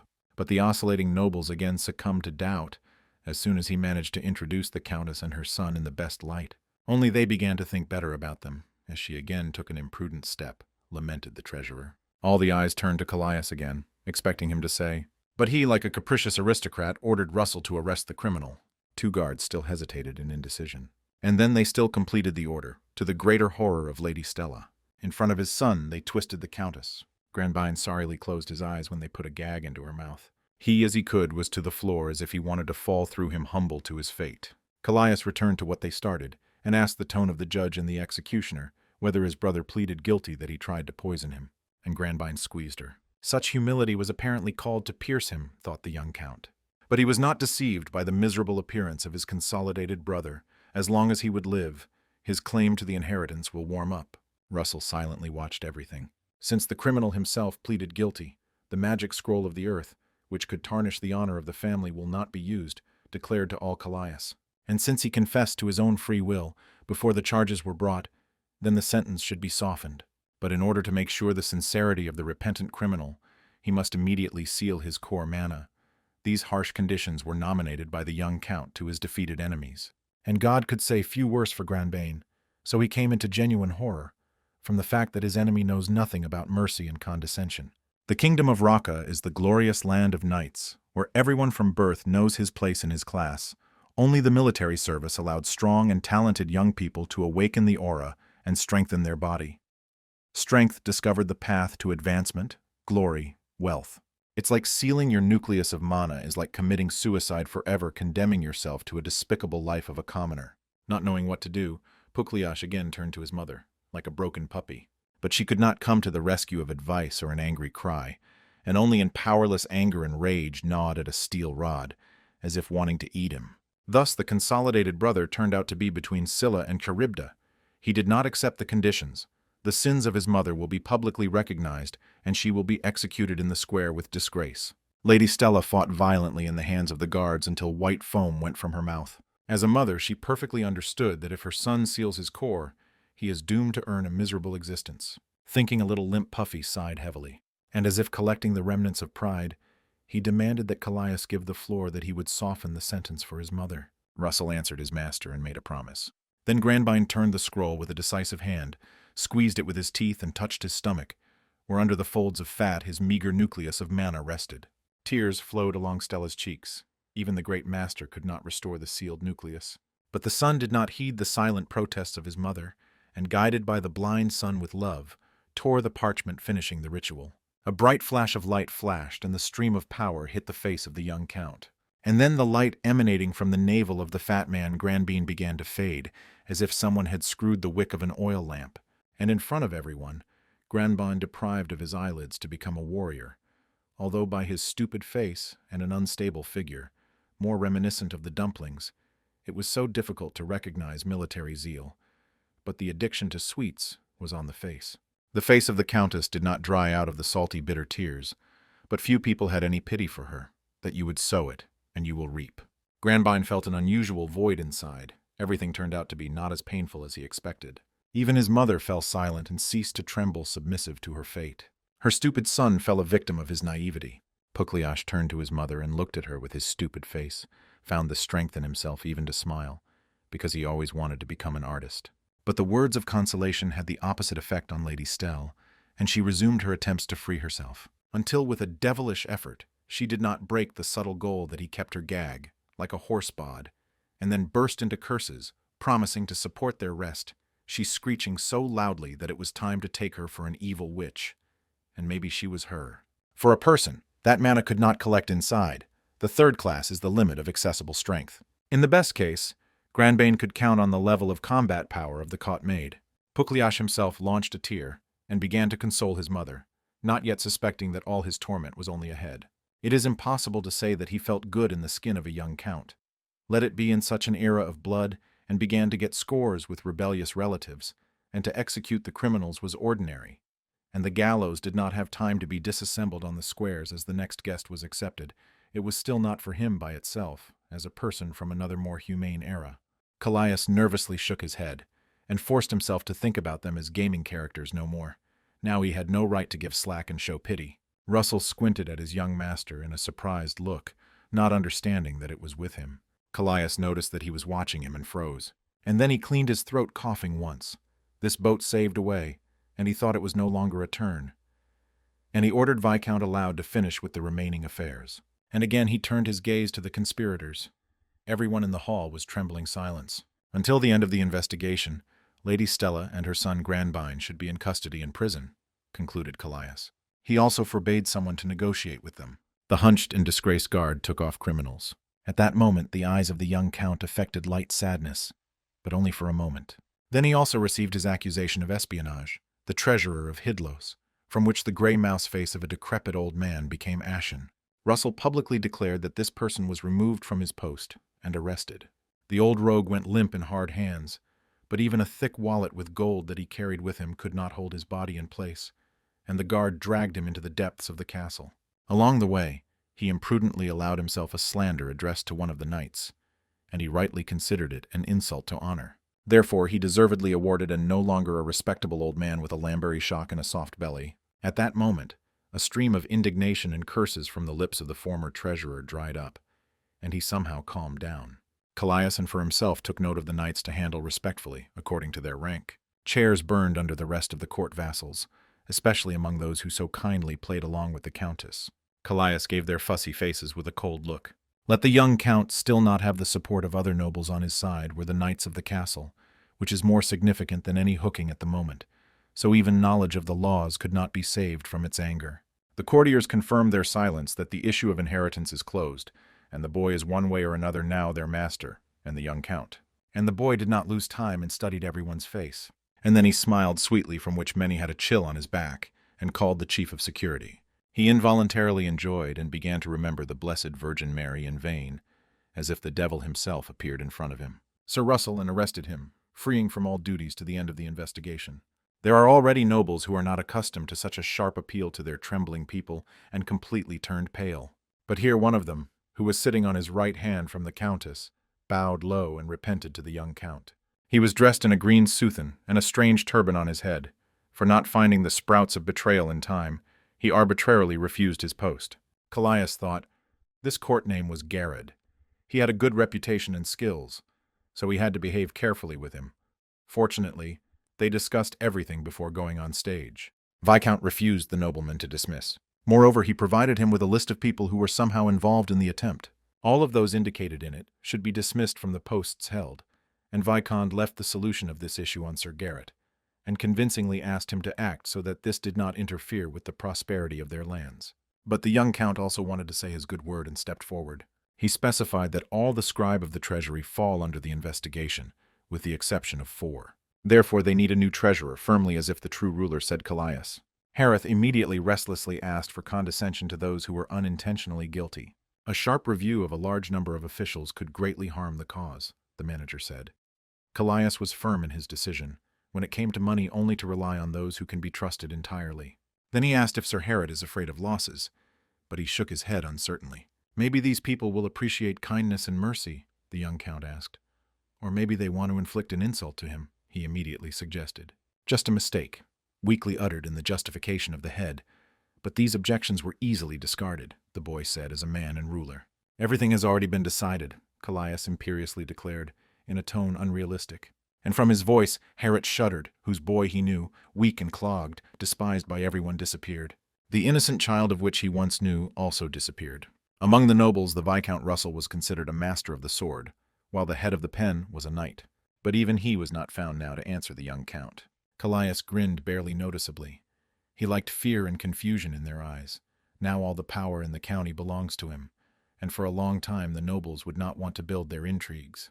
And then the blue light hit his eyes, which only he could see alone, and he began to carefully study the list of characteristics of the Baron Garrett, who was only a little older than Russell, and could boast of the management talent of S, the rank. Following this, the count studied the status of each nobleman, slowly looking at their faces. Harrod, meanwhile, studied the list that Russell gave him.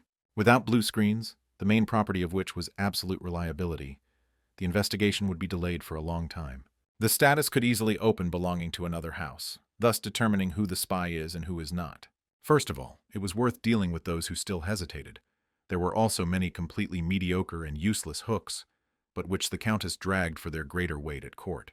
Callias was firmly intended to pinch these fat geese and leave only those who express his loyalty openly. His smirk was only more terrible on the courtiers. They avoided his gaze and looked at each other nervously, expecting that someone would take and stand up for everyone. But there were no brave people among the knights. But in the same way there were Lyso, observations who wanted to maintain their position, and they immediately rushed to Count Kurlich, vied with their devotion. So the Count even had to gently besiege their ardor, saying that they had a lot of time, and they have nowhere to hurry. Viscount Russell stayed away and silently watched the Count. He himself already had his head around from all the intrigues that he despised deep in his soul, preferring an open fight to face, no matter how terrible the enemy was. The meeting of the council lasted until the evening when the first stars rose in the sky. Callias felt squeezed like a lemon, as if he had worked out a shift in the face as a Shakhtar, and collapsed onto the bed. But a contented smile played on his face. He did an excellent job to strengthen his position, so fatigue was pleasant. His whole life before this day went like notes, boring and measured. Predictably, an ordinary school student is unremarkable. He became the same adult, ordinary office plankton, and it is difficult to imagine how he would not live in his life of the hero's fate. So he became the first person that he went through this difficult full cunning game, and ascended the throne. And then when he thought that it was already over, he was brought into this world again, but an ordinary person. And then he remembered that the game ended precisely as climbing the throne. Such were the conditions. Callias nervously jumped up in bed. Everything suddenly converged. When he went through the game, he himself, without knowing, wished to revive in her, and now his desire came true. In horror, he realized that he brought himself to himself this adventure with one life and one attempt. However, it was too late to lament about his fate, because nothing could be changed anymore, and the young count again fell on a soft, feathery pillow. He could only hope that if he again ascends to the throne, he could make one more desire. And then, promising himself to achieve the throne, plunged into the arms of sleep. His sleep, confident in his safety, was deep, and his breath as even. Morning met him with a spill of sunlight that was beaten brightly at the windows of the bedroom. Where to start, the young count puzzled himself, barely softening the stiff shoulders. Even if he knew everything about the game, he never heard of the county, and therefore did not even know where to be. So the map was required, at least as much as it was accurate. Fortunately, this was in the system and was immediately provided to the player. She looked just beautiful, like a real treasure map, and all the secret places and treasures that were known to him were displayed in it, so the young count immediately flowed in the face. There were also marks that were previously not familiar to him. There should be a reward for the fact that he passed the game, the guy thought. With delight, the count swayed on the bench, and then he suddenly remembered that he did not know at all what year. The status was highlighted by 289th year of the imperial calendar, 5 years earlier than the fate of the hero began. At the same time, he was in the county of which he knew nothing. It is not that these lands will be conquered in 5 years. The count was horrified. Remember, Russell said that they only had problems with money, because of which they could not afford even a maid who did not want to poison him. Callias immediately requested a financial report of his county, but when he saw him, he grabbed his head. And then the castle was announced by selected curses, not at all to the face of a person of a noble person. The report suggested to take everything that is and run. It's easier than to understand, but the money itself is the earth itself, but you can't hide it in your pocket. It was urgent to earn money, because the lands that Rod shaken were increasing later, and with blood were pledged, and it was a pity to give them just like that. For this reason, Callias plunged even deeper into a financial hole, which was called the Treasury of County. On average, the land of the county was even more fertile than others, because they received a solid tax, but in the past exceeded their defense costs. Debts multiplied, as well as payments for them due to delays. All day Callias spent studying overhead papers, and terribly tired of looking at everything that has been over the past 10 years. The first problem was that Gorda's plateau ceased to trade with the desert kingdom of Madro, and that means the county could not trade, and their income fell. The situation was critical. The interest on debts exceeded income in a year. It was a black hole that threatened to drag them to the very bottom of bankruptcy and poverty. And this is not all debt receipts found by a young count, so now in his soul a cat's claws are hidden. He urgently needed useful information, and then a wonderful thought occurred to him, because in the dungeon of the castle, the main piggy bank of the county was tea and damp. Treasurer Hidos with his own person. Therefore the count himself went to the dawn, where the steep spiral staircase led. He walked carefully so as not to slip on the wet steps. It was not enough for the young count to kill or cripple such absurdities. The jailer that did not expect to see the count here barely wiped his eyes and, stammering, greeted him, with all his might pretending that he did not sleep at the post. Callias did not pay attention to this, and demanded to take him to a former treasurer. Besides, the smell of wastewater that the dungeon filled did not have a long visit. The guard obeyed and led the prince along the corridor along which there were not at all cozy apartments. To diffuse the silent and tense atmosphere, the guard decided to chat with him. Maybe he did not fully woke up. This guy was appointed to be responsible for security, instead of the previous nobleman, and by his bracket it was clear that he did not really respect the young column. Callias suddenly stopped, and he looked at the new head of the security service, who had his inclinations. Squinting slyly, Callias said that they should give a chance to justify himself to those who were imprisoned. This idea liked the guard, and he pretty clapped his hands. However, the repeated investigation should be carried out with more care, so that not a single criminal was released, and he instructed this task to the new captain. Flattered by such an honor, he immediately trumped the new boss.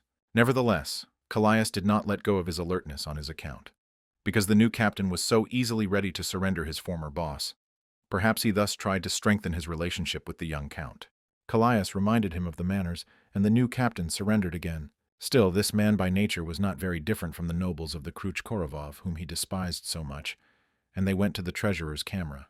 When they stopped at the lattice door, Callias looked out from behind the captain. The miserable old man was still fucked by his aristocratic origin, and ached that they say in prison are poorly fed, an uncomfortable bed and a mattress with bugs. But he would be released soon, he threatened with silent guards. And who will let him out? The count was curious, unexpectedly presented before the corrupt treasurer. Or maybe he plans to escape like a rat, or crawl like a worm, contemptuously suggested Callias. The treasurer seemed to have no conclusions from his distress, arrogantly stated that he was waiting for the count. After all, he appeared to return him the debt, which caused bewilderment on his face. And then the count reminded Sir Hidos that he was just right to think about to weave the rope tightly from his beard, and hang himself on the beam himself. Otherwise he would still regret it much. The guard at the same time pretended that he did not hear threats to the accused, whose court has not yet been completed. But the treasurer only disgustedly laughed in his vile, creaky voice, because he worked here for many years, let him, and ended up in this position. And therefore he was perfectly guessed for what purpose was awarded to the count's visit. Callias froze these statements. His treasury in the past, he reminded of the forgetful noble.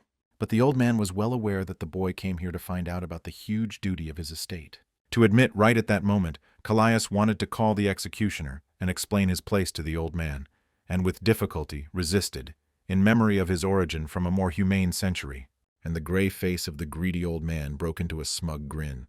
This was the last straw that outweighed his cup of patience, and he asked the head of the security service if they have a torture, and then he ordered to call the chief master of interrogations with a diction. Seeing how the new captain hesitates and hesitates, the count raised his voice at him, because he doesn't walk here with a joke cap, but counts like in any way. Then the captain stretched out sharply along the string, as if he had fluttered him with a whip and betrayed a short one, eating. And then I thought of complying with the order. The young view of the count made him weaken vigilance and be forgotten, so now the captain reproached himself because he could bring the anger of a titled person. Callias grinned maliciously. Only in this era a person could have such a full power in his lands. The old man nervously froze on the cold floor of the camera, where there was not even a bench, as if he had already picked up the hot forceps of the interrogator. The young count, seeing his confusion, added oil into the fire, and wished the old man not to give God the soul in the first minutes. Although if he seriously asks him, he will soften his fate as a count and give a drop of slow death, said Callias, smiling mercifully. The world faded before the eyes of a miserable old man. He immediately haggard and was old for a good 10 years. Green eyes, previously looking like an old swamp, now sparkled brightly in the darkness of the cold chamber. He is the devil, Hidos thought. I swear by God, the real devil, he repeated to himself. And then the former treasurer sang a nightingale. Leaving aside his former arrogant tone, he begged to save his life in exchange for valuable information. Get started, the count said for a second without hesitation. If this information is useless, he promised himself to dig the old man to death. And then the treasurer said that all the debts of the county Shaken were holding in his hands a kind of merchant named Gerard Milkus. He also was responsible for the secret storage of the Kosherin family. It is known that Vikonstvo Kosharin used Gerard to steal taxes for mining and evade the royal tax. And what did the young count with an indifferent tone asked? The treasurer, with a whisper in fear, explained that if you bring the king about these fraud, then you will not have to pay debts. But Callias sharply shared this plan. The merchant could simply sell debt papers at a cheap way before he was arrested. Vikonstvo Kosharin with great pleasure would buy them. The old man did not think about this. So confusion was read on his stupid face, however, he would not be smarter in prison. And then the captain returned that he came from the torture affairs of the master. This man looked more like a butcher from the market, holding a huge axe in his hands, and one look at his own kind. What Callias thought was immediately visible to a professional. "So mercy!" yelled heartily a former treasurer, surprisingly still retaining strength in himself, and then blurted out that the capital of the Kosherin Foundation controls the Gerard should exceed 100,000 gold. Callias immediately looked at the old man, as if thinking about whether he could believe him, or he simply composes on the go to delay the inevitable. But then, with all his appearance, he showed that the information received is not enough. And again he turned to the silent figure of the cattle, fighter, and the executioner. When the hands and the gloves were picked up by Hidos, he was even more willing to get sick, and said that he knew where Zarara's storehouse was. But this is already something, the count thought. The old man was thrown onto the cold floor, and he vowed with the name of all the saints and his mother. He said that he was not lying, and knows exactly where the secret storage is. Callias shut his mouth with his boot tired of pigs, and asked how he knew this. The old man whined plaintively in pain. "Start," the count ordered. The executioner's hands grabbed the old man's finger. No tools were required for this, because they were stronger than the blacksmith. And the old man sang further. Earlier he tried to rob this storage, but did not succeed. To which Hidos sorrily justified himself that they would not rob them to Zarara, would still take everything from them for their debts. It turned out that the old man found a couple of thieves and paid them for business. Then the count contiguously asked how much was paid.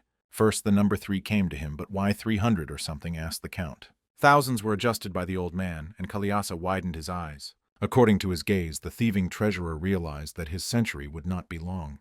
And then the young count laughed a crazy laughter, from which the hair became on the captain with the executioner. The captain was already thinking quietly to strangle the old man, until he even angered the count. 3,000 were a huge amount, about so much county for 6 months. It was impossible to get such funds honestly, which means that the old man arrogantly stole them. Hidos fell and prayed for forgiveness again, saying that he had no choice, because the key to the repository was a crystal ball. The count was surprised at this information. The duplicate of the magic ball cost 2,500, the rest for work, quickly explained the treasurer. Perhaps he could find a hint here, thought Callias. Having thought a little, he concluded that they simply hindered the greedy and stupid treasurer. Most likely, the thief and Gerard Milkus are personally familiar with each other, the count concluded. Hidos published a nervous cry. He saw his own entrance to the storage with his own eyes, and how Gerard opened the storage with a magic crystal. Callias asked where this place was, and the treasurer said that it was on the Gorda Plateau. Then the count immediately called on the card. The old man was blindfolded, and he did not know the exact location, but the young count had a divine blessing not otherwise, in the form of a player system. Thinking through, the count looked at the void in front of him. So he caught on himself 3 pairs of silent, surprised eyes, and then easily found the exact location of the storage. But to get into these lands, a guide was needed, someone who knows them well.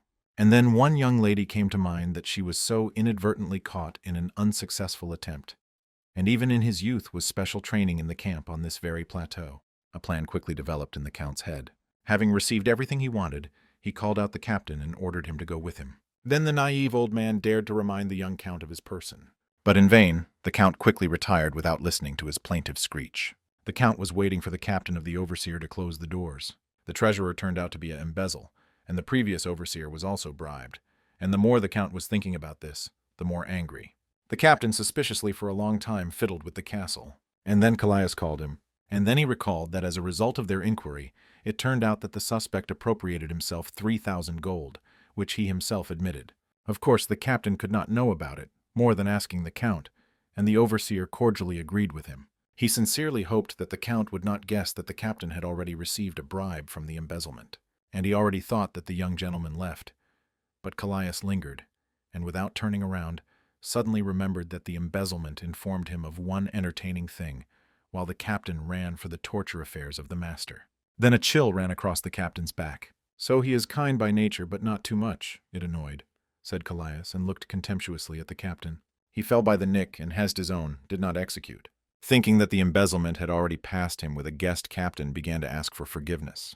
He tearfully promised that he would no longer do this, and then dared to raise his eyes to see the reaction of the count. However, he suddenly evaporated, as if he had blown away by the wind. The overseer looked angrily, removing the unbearable quiet word of the contemptuous embezzle, and he returned to the dungeon with his thoughts to get out of the traitor as soon as possible.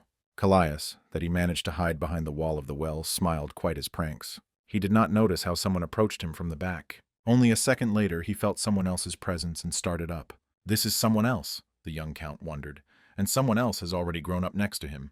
There was a deep night in the courtyard, but the lanterns were not yet extinguished because the narrow castle courtyard at the entrance to the dungeon was still well illuminated. Who was? Carefully asked the count, who knew firsthand the price of betrayal, and he had plenty of enemies after a successful coup. A young man stood in front of him, with a sword behind his back, but in a simple soldier's shirt. He was high. Perhaps he was not inferior to Sir Russell, and almost as wide in his shoulders, and his face with a high forehead, looked at the count directly and openly. The clothes were given out in the guise of the Knight of the Blue Leo, but what he needed, again asked the count, is clearly nervous. Then the young man put his hand on his chest and introduced himself as Kraut Salomon. The Viscount told him to follow Mr. Count everywhere and defend him. Callias immediately got acquainted with the status of a guy. He was a good 10 years older than him, had a 5th-grade combat, good honest disposition, and excellent military affairs skills. Quite a small look of a small one, the Count thought. Unfortunately, he did not remember anything about him, which means that by the beginning of the game, this person has already died. He had significant potential to enter the hundreds of the best warriors of the continent. In addition, people with such military skills rarely met, although perhaps Callias guessed about the personality of this knight. Previously, he lived as a simpleton, and then hiding his face turned into a demon of not knowing pity. Even the Black Prince did not know his personality. Perhaps in the future he would become a preacher of death, the Count thought, but it sounded poor, so that he dismissed these assumptions. The preacher of death was thin and gloomy, and the healthy man in front of him with the hillocks of muscles under the shirt did not look like a shirt. To everyone he writes to life that sparkle from his green eyes as spring foliage. Now there was no time to think about trifles. In any case, it is useful to have such a person with you. But then the guy himself gave his voice and pulled out the Count out of thought. Kroot looked worried at Callias, because he called the Count several times, but he did not respond. And then he said that the merchant Gerard Milkus wants to meet with the master. He has already heard this name in a place not as pleasant as this cozy courtyard. Of course, he did not forget the name of the person in the hands of which were all the debts of the county. In other words, he held them all in one place. The Count, without putting off the cases in a long box, immediately went to the meeting and ordered Kraut to follow him. Let his new servant looked reliable as a bodyguard. He clearly lacked his brains, so it was difficult to believe that he would become a preacher of death. Despite the fact that Kraut was already a mature knight, and he was near the much more young Count, he still did not know what to expect from him. Therefore he was confused.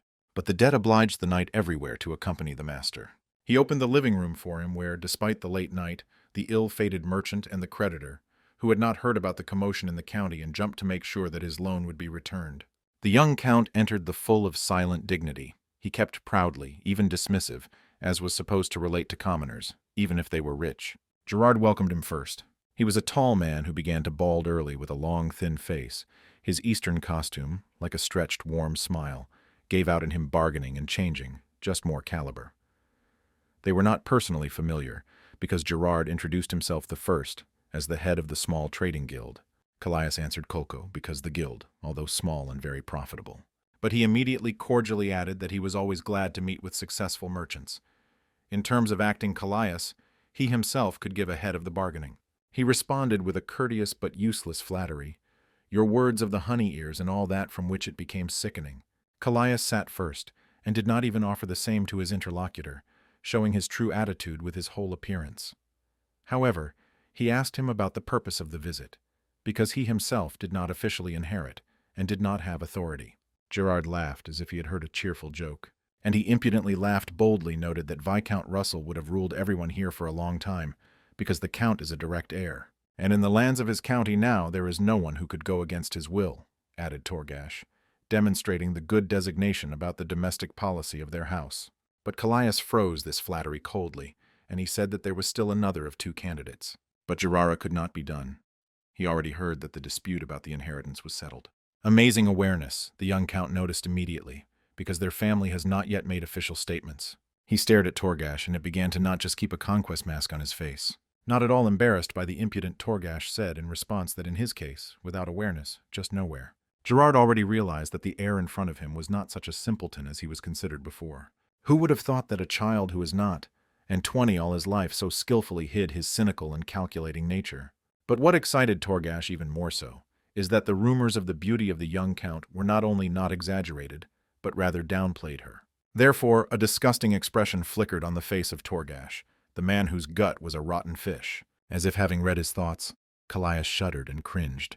He suddenly abruptly jumped up from the place of surprising everyone, and then in a dead voice he said that he did not have much time. And he added that if the guest has nothing more to say on the merits, the meeting should be finished, and his eyes looked with the cold from which the blood was in the veins. Otherwise this look cannot be called by animal rage, as if feeling that one wrong word, and the count of which the good will deprive him of his life. Gerard abruptly bowed his head. He wanted to more likely appease the count that he suddenly became so cold.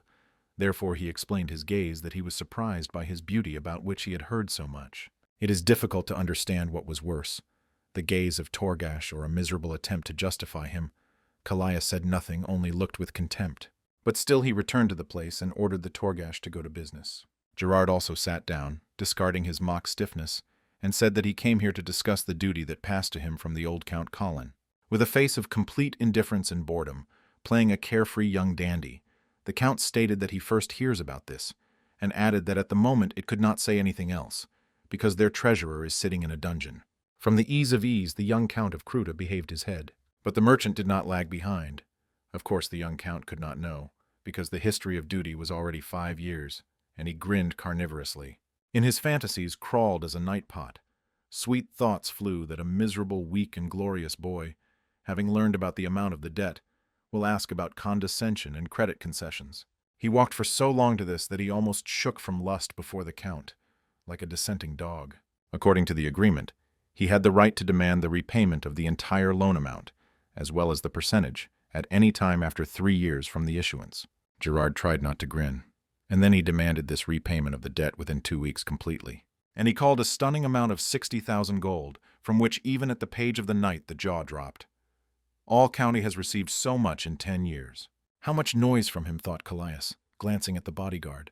But with him he felt safe next to the prodigal bargaining. He looked expectantly at the young count, enjoying every reaction and interpreting it in his own way. But Callias was actually indifferent to the threat of bankruptcy. Gerard patiently waited, confident that he would get his own. Callias was silent in response. The requirements were clear. There was nothing more to say.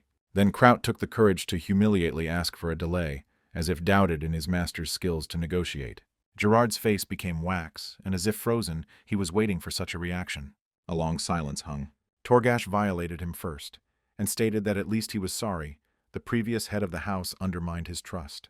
He wanted to demand the return of the debt last year, but immediately after the death of the Count, it was wrong. Therefore the turn of the young Count came to pay, finished Gerard. And the rustic Crutus was completely at a loss, and did not know what to do and what to say. But Callias only carefully followed his opponent that he pretended to be a good-natured, demanding a huge debt in just 2 weeks. And then Callias rose again and began his speech. He stated that the annual income of the county exceeds this amount, so they will be able to pay off. Therefore he should not defeat their honest name with his doubts. Kraut hatched his surprised eyes at his master. Of course, Gerard did not buy this obvious lies, if in fact the debt would have been paid a long time, and therefore pretended to believe and pleased clapped his hands. The boy clearly does not have the opportunity to get them due to age. There is no one who in their right mind will give the boy such an amount. So soon all the county will belong to him. On this, the cunning trades and the creditor took apart the first. The count kept indifferently. While the merchant had already set off in all his vile dreams about how to sell a beautiful aristocrat that he would fall at his feet in the black market. But at first, he would use it himself. At the door, he bowed again, not hiding the joy that the matter was done and soon they would see again. Meanwhile, discouraged Kraut stirred to count. In a week he received 2 silver coins, and in them recount the entire amount that was the county of Shaken. Callias ordered him to cease with nonsense, to wave and distract him.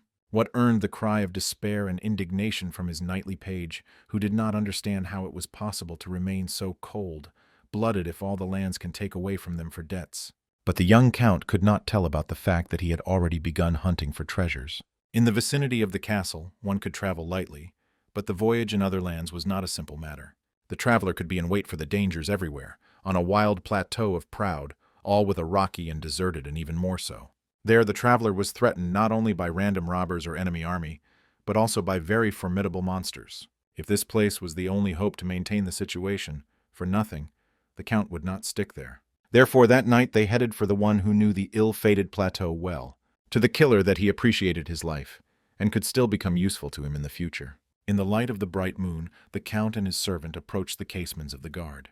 As in the dungeon, the invasion met them with a sleepy and sluggish face, but seeing the young count immediately started up. The count wished to talk with the criminal face to face, accompanied by his page. This room had previously been a reception of the corrupt member of Hiddos, Kraut said. However, despite the greed of the former owner, the room itself looked modest and simple, and not as Callias imagined itself. She just made a permit, explained to him the villain whose voice heard the young count and turned around. She appreciated simplicity, so she threw out unnecessary little things called up to let dust in the eyes. Now the poisoner went out to them. As if accepting guests, she changed her greenhouse green dress with an open outfit, which did not hide her long legs. This species liked the young column, and he wilted a compliment to the girl. Proud, she accepted him for granted. Over the past time, the poisoner completely returned herself. Control, as if nothing had happened, and treated the count on equal terms. Kraut immediately stuck on the criminal, like a faithful dog, and grabbed the hilt of a sword, which was wearing a strange fashion behind his back, instead of holding at hand on a belt, from where it could be quickly and conveniently grabbed. Lyra did not even move and measured the chain dog with a contemptuous look. From Callias her gaze did not hide her full of arrogance. The girl had already exposed his deception with poison. It was clear because after a few hours of shame that she was still unpleasant to remember, they had a rub in her stomach. What to do? The human body has an amazing ability to clean all sorts of nasty things. True, then she was frightened not even of death, but to the torment that would lead to her. She realized even faster than he believed. The count answered indifferently with humility, as if conceived. The girl brazenly sat on the table in the presence of the count, and he and Kroot could freely see white satin skin on her beautiful hips, which made the latter hot in her chest. Lyra already realized that since the young Graf is here, he still needed her. But how she asked them to be, leisurely looking at the guy's face. And then she grinned predatorily and seductively, because she is no longer afraid to resist his will. However, there was one way to persuade her to cooperate, for example, to be alone, and cordially admit to each other in warm feelings. Lyra. And she added that he would have to work well. Not sophisticated in the subtle female question, Kroot again grabbed the sword, shouting about profligacy. But Callias stopped him. He retained control without succumbing to her spells. She really has only one way to survive, the young count answered coldly, without hiding the annoyance that her charm did not work. Although he could defeat many men and force them to lose their minds, Lyra dacked and asked what he was in mind. Even if they now let her go like a free bird, and she will spill out of this cage, barely leaving her will be immediately killed, the count patiently explained to her. When she still did not understand, Callias sighed heavily, and then reminded that now they openly roam with Kusharin's house, after an unsuccessful attempt. Silence hung, during which Kraut never removed his hand from the ephesus of the sword. Of course, Lyra did not forget that her former owners in the person of Viscount Kusharin that sent her here excessively values her daughter, and the grandson, who in turn was forced to seal the nucleus of Mana. Callias looked at her with bright eyes in which the icy blue made his way more and more. It is strange that knowing all this, Lyra does not see herself as an obstacle, a key witness against Lady Stella. According to her alarmed face, Callias realized that until that moment the girl did not reflect in this vein. Her position was still deplorable, and now it became completely dangerous. Alarmed voice, Lyra asked the fair-haired boy whose youthful voice focused her soul, shouldn't he protect his witness, and then have mercy on her? To which Callias indifferently noted that he had already achieved his own, Grandbine outside the game, and there is no other candidates for the Graf title except him.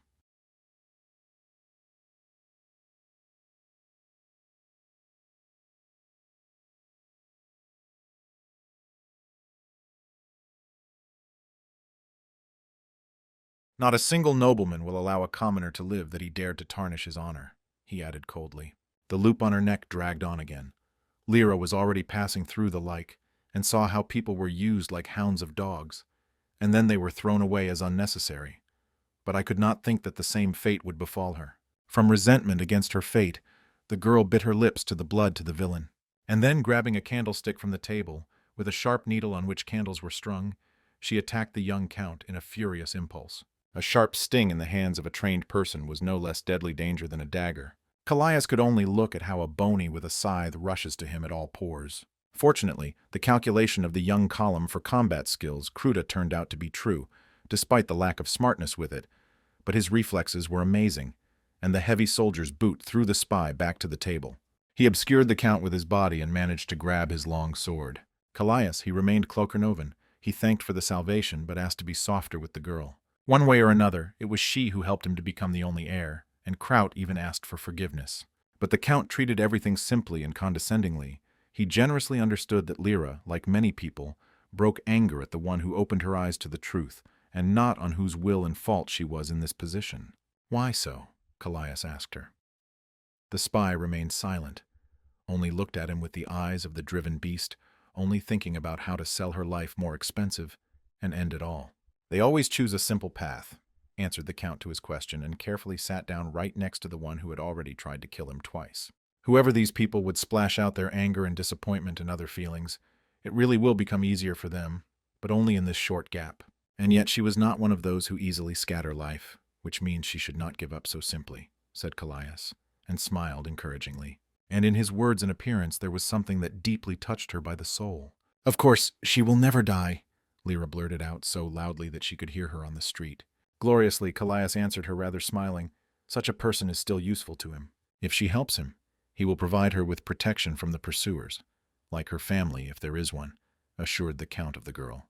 Lyra opened her eyes in amazement, not understanding how it was generally possible to get such an offer. And then I decided that he just wanted to draw her family into it and take them hostage, so she screamed angrily that this would not happen.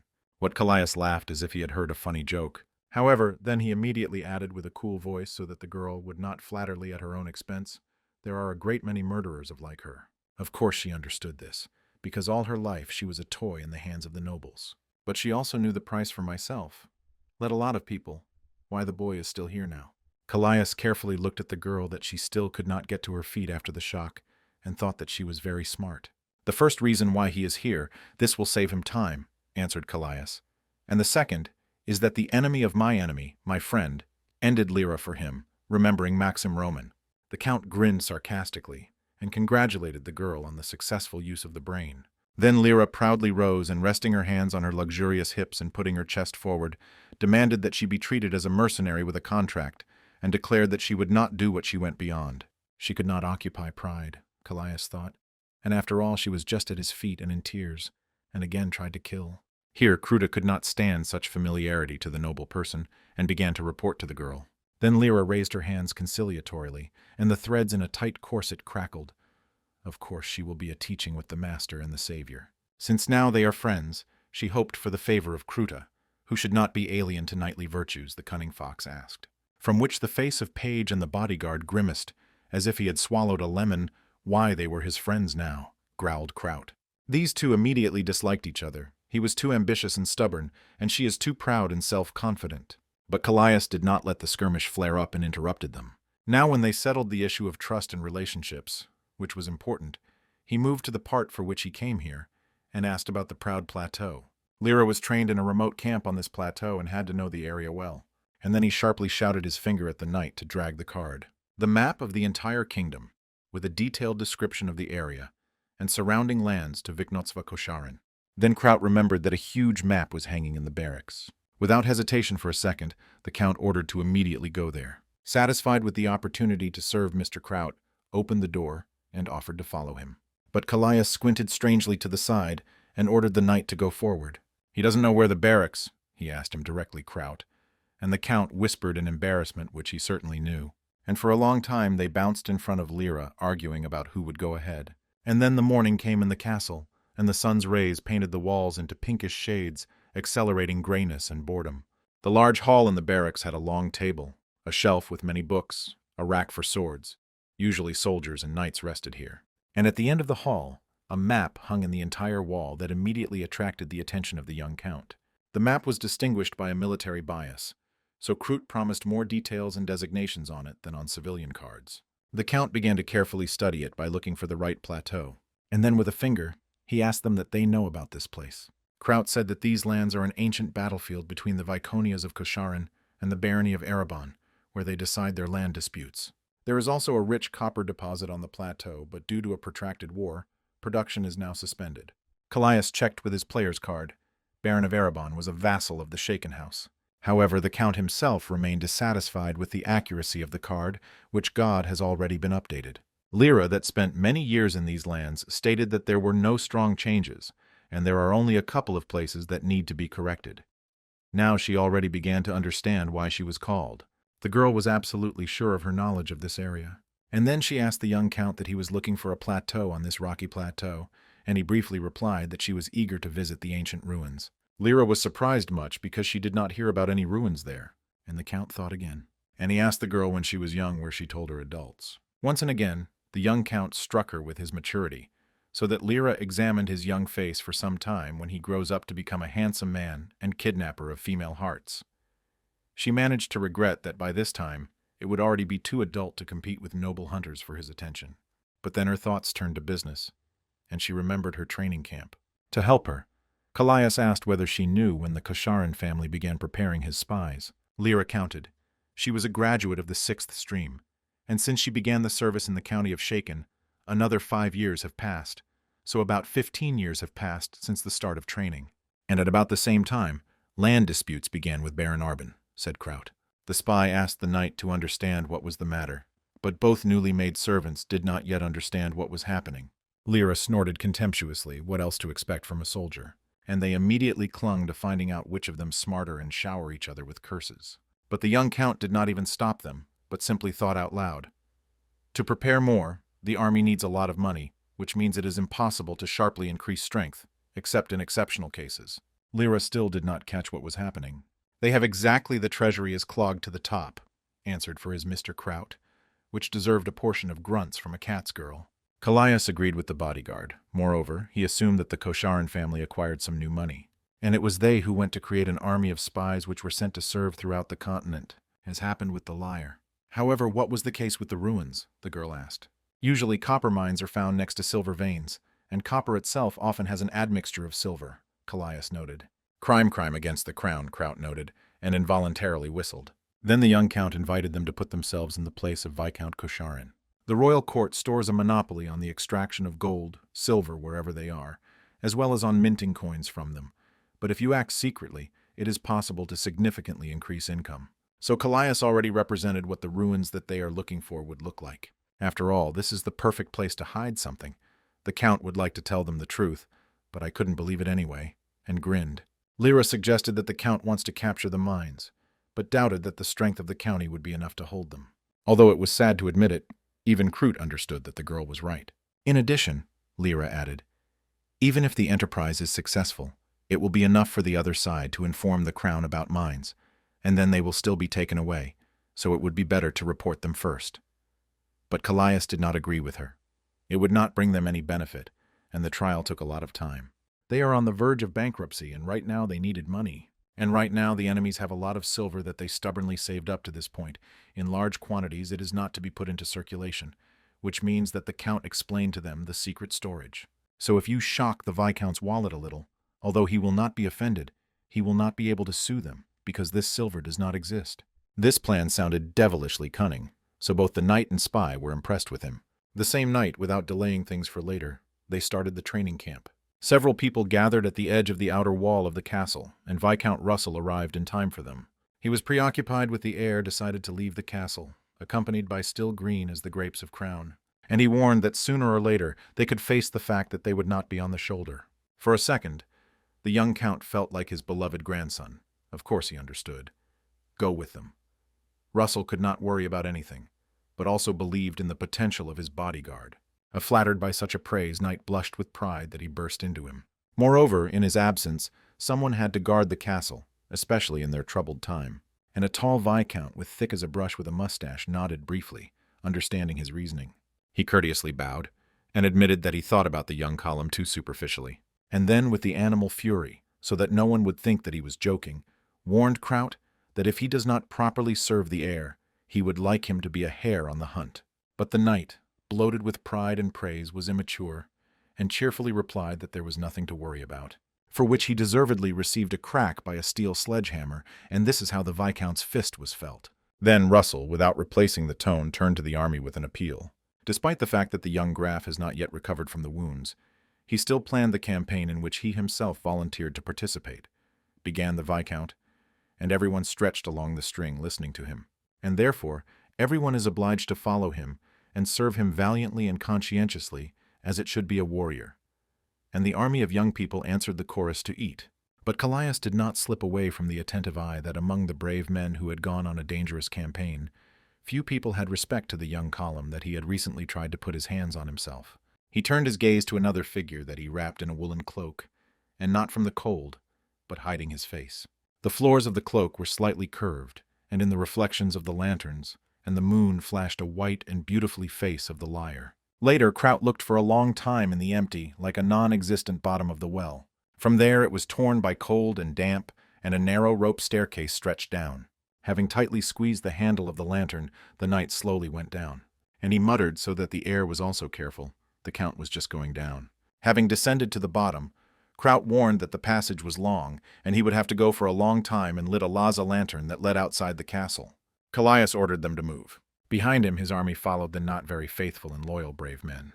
They walked carefully with their feet in the puddles, and illuminating their path with oil lanterns, until Kraut stopped and announced to everyone that they were in place. Callias was breathing heavily. His body was not adapted to long walks on narrow oak, where sometimes he had to bend even to him. A heavy bronze door with a swivel valve led to the entrance. The iron would have longed for a long time in this dampness. On the other hand, the same rope staircase was waiting for them, and Kraut offered a hand to help the count. He did not refuse. And now they looked out in some broken shack, where obviously no one has lived for several decades. An abandoned watermill, explained Kraut, and opened the creaky on the hinges of the gate. Callias gave a sigh of admiration when he went out. Outside, they were already waiting for a well-equipped convoy, somewhat loaded carts drawn by horses. Kraut showed him his place in the wagon, and the count sharply reminded the simple that he stops calling him a master outside the castle. They go to voyage in enemy territory, and anyone who herself has been the heir to the county with joy serves Viscount Kosharin and release him from the problem. And he ordered to handle simply and in a fictional name. To hide their nomination, they went out at night, dressed in a merchant, but few behaved naturally in unusual clothes. Callias called his bodyguard again, and whether all his instructions were fulfilled, the knight nodded but hesitated with an answer. And then, taking out a dark crossed rag, he asked in disgust whether he would have to travel in it with the company fleas and lice. Callias, seeing his expression, immediately offered to dress in a burlap and take the role of Lyra's wife. Then the bodyguard vividly agreed, and again called him a count, forgetting about secrecy, because he could not allow him to sit next to the killer. Lyra, that was hiding her face under a wide woolen cloak, was silent. Many squinted at her with suspicion after the words of the awesome, and Callias grimaced with anger, worse than insidious enemies, sometimes only idiots' allies. And the Ulian resolutely walked past him, although he did it reluctantly. But still he held out his hand to Lyra, turning to her, the lady. The girl boldly beat off his paw, and ordered the slave not to weave any lady here.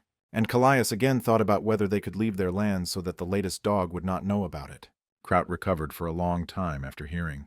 And then he was declared terrible anger. From their very first acquaintance he did not like this girl. The same could be said about the liar. If something serve under one beginning, get along with each other, they strengthen each other. But it may be otherwise, and then constant squabbles and swaras are inevitable until one of them dies or leaves of their own free will. The fate of the hero was a game, But the devil created her, or God, he knew very well what people are, Callias thought. He could only hope that Lyra herself understands only she can convince everyone of her usefulness. The Count thought of whether to help whether a little former spy, but now his mercenary, when Kraut reported that everything was ready. Now, when the sun had not yet risen, they had to get as far away from the castle as possible, and his young page began to execute the order and raise people. They walked slowly pursuit of horses stretched out a string along the road, illuminating their path with lanterns. The halt was arranged only to the evening of the next day, and then again they hit the road. Passing small cities, Kraut purchased food in them. Callias sometimes decided to speak with people, but everywhere he went in his red cloak. The village that they drove during the day was the last peaceful harbor. Then only the unpredictable sea of dangers told him Kraut when they sat down to warm up around the fire. There was no more need for camouflage. Tomorrow they have to fight, the young Count answered. And for a long time he looked at the cold, clear sky with a scattering of stars unfamiliar to him. Early in the morning, when the last coals have not yet extinguished in Kostrich, and the stars could still be discerned in the dawn twilight, they all had already risen. Now the most interesting thing will begin, told them the Count. And he led his small army forward. Now it was no longer the servants of the merchant, but the real knights of the soldiers, with a light armor and with weapons in their hands. Later, Callias moved into the convoy and rode on the goats of one of the carts. Kraut looked somewhere into the distance and squinted. And then he reported that the intelligence officer whose scout was returning. He warned them that a flock of forest monsters ahead. Kraut immediately asked how much and received the answer 5. It was a lot for their troops. But then a young Count called him. He demanded to take him on his back to see everything with his own eyes. An impudent grin appeared on the bodyguard's face. He grabbed the lung as a feather of the Count on his hands and carried the sure horse, while they climbed a high tree from which was better. Forest monsters lived in a tribe in an open glade where several huts were located of which there was a smoke. They looked like monkeys, but unlike people were much larger and more dangerous. Callias asked the knight what a plan they had. At first it was necessary to block the departure paths with fiery arrows, began Kraut. But the young Count immediately besieged him. If only the madman set fire to the forest. Lyra patiently waited below them. Kraut answered coldly and with knowledge of the matter. After all, the war was his main specialty, and he needed to save the lives of his people. They could not act recklessly. Callias fell silent, feeling like an owl while they stood on a spruce. There was no one in the white world who would know the monsters better than a young Count, but he could hardly convince his people of this. Kraut jumped down and gently landed, miraculously, without tearing the Menisci, but added that the forest would not set fire, but will act according to its plan. And Callias realized that even if he could convince his knight, not the fact that others would believe him. All this time Lyra listened to their conversation hiding behind a tree. And not to mention nothing more, Kraut went to introduce everyone to his plan, although there was no special strategy there, to the horror of the young Count. Now when he had no authority, he was just a burden for his people. And 2 brown eyes were inquiringly at the forest, as if probing and expecting it to show it in this enterprise, the young Count. Looking at how people are preparing for battle, the Count promised himself to do everything possible to prove himself. And then he returned to the cart, eaten by his thoughts. And he fixed the gaze of his cold eyes from where the steps came from. Lyra came to tell him something and threw back the hood of the cloak. She was bothered by the fact that the plan of Crown most likely fail, and everyone who would take part in him will die. And she said this was not at all because of the desire to annoy the Soldapan. Of course, everything will be so only if the Count himself does not risk his life and does not save his people. Callias cringed from her words. He himself knew it perfectly. Lyra was surprised at his inaction and calm in this case. The Count grimaced and said that he was thinking about how to lead his people personally in order to obey him implicitly, and he just had an idea. Lyra would also like to believe in him without looking back. Still, there was something in this young guy and his confidence. There was no fear in his bright casting blue sky. Lyra knew that in case of any danger, females would pick up the cubs and run away while the males will fiercely fight to protect them. And after their lives are safely safe, the tribe's warriors begin to avenge and pursue their enemies in every way. Callias took a deep breath, not hiding the annoyance, and asked Lyra what she was thinking about it. The spy was surprised that the Count asks her opinions, and answered that there is something that she wants to make sure. In the end, they do not need to kill the monsters, but just pass by. Callias nodded. Unlike Kruta, the spy knew how to think flexibly. She already had a plan, the purpose of which is to force monsters to feel that their shelter is not so safe. At the moment, a group of 5 monsters blocked the path, which is soon attacking the selfless block Kraut. And in order for the plan to work, the second detachment must attack females and attract attention. This will force the tribes of the tribe to retreat. Callias nodded briefly again without even looking at the spy, He had already considered a similar plan, but he had a nuance.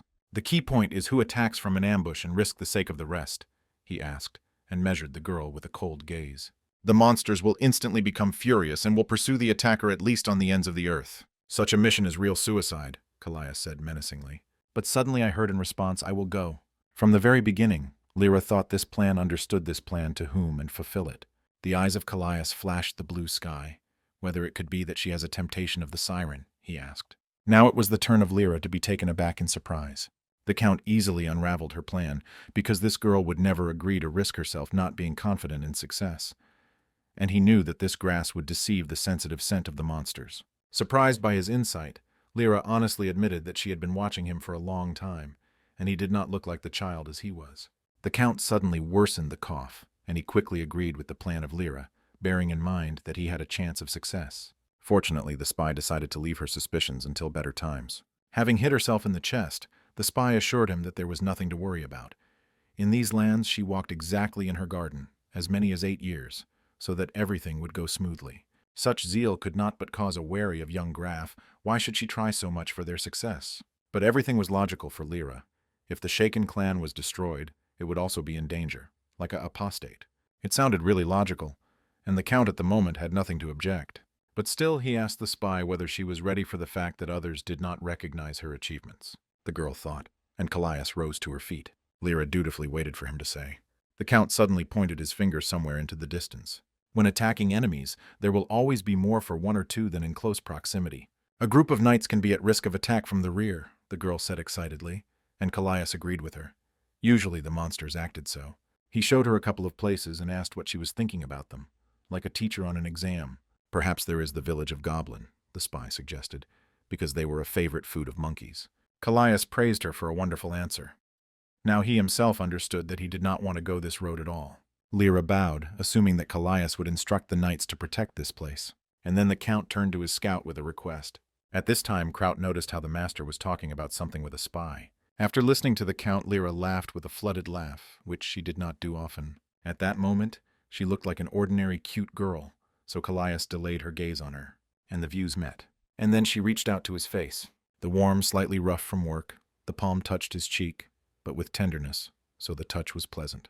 Suddenly, Kallias discovered that her thin cherry lips are incredibly attractive and are so close that he could feel her breath. Without not understanding, the young Count blushed and slightly recoiled. Kallias closed his eyes because he suddenly felt extremely vulnerable. There was no defense from this type of attacks. But Lyra had already removed her hand, saying that he had a leaf on his face. And again she laughed fluently, as if nothing had happened. The Count could not believe that a simple leaf, and he himself made him tremble like a featherweight in the wind. Now he began to better understand people that raced as soon as possible to get an autograph of his beloved actor. Kraut unexpectedly invaded their cute communication, and as if by chance asked the Count whether he needed something. Kallias nervously, nearly sending a bodyguard to collect the cones, shouted that he did not want anything. And then he ordered Kruth to prepare armor for the liar. The bodyguard stared at him in surprise. Kallias said that she would have a special task, and the bodyguard looked at the spy incredulously. He still did not trust her, and asked the Count what kind of mission this was. To this, the young Count condescendingly asked to trust his decisions, because they are all in the same boat now. Kraut snorted and said stiffly that once he would believe this spy. Meanwhile, Lyra threw off her cloak and asked the knight not to bother because she prepared her armor in advance. And then she caught several interested glances. It was difficult to name the product in which it put on armor, because it was more like a swimsuit that all the appetizing bends tightly fit, and left the girl's long legs open. +5 to morality to all troops. I read Kallias a message from the system. From such a spectacle, the young guys still sniffed at the gunpowder, caught their breath. Lyra, meanwhile, elegantly attached long sleeves and sulfuries, and then turning to Kallias reported that she was ready. Someone quietly whistled, looking at the parts of the body unprotected by armor. A jar of ointment appeared in the hands of the scout, which she applied to hide her own smell and the smell of metal and skin from which her armor was made. For some time, the liar carefully covered herself with ointment. The smell was such that it raised off his feet no worse than a horse with a hoof. Kraut even shut his nose out of habit.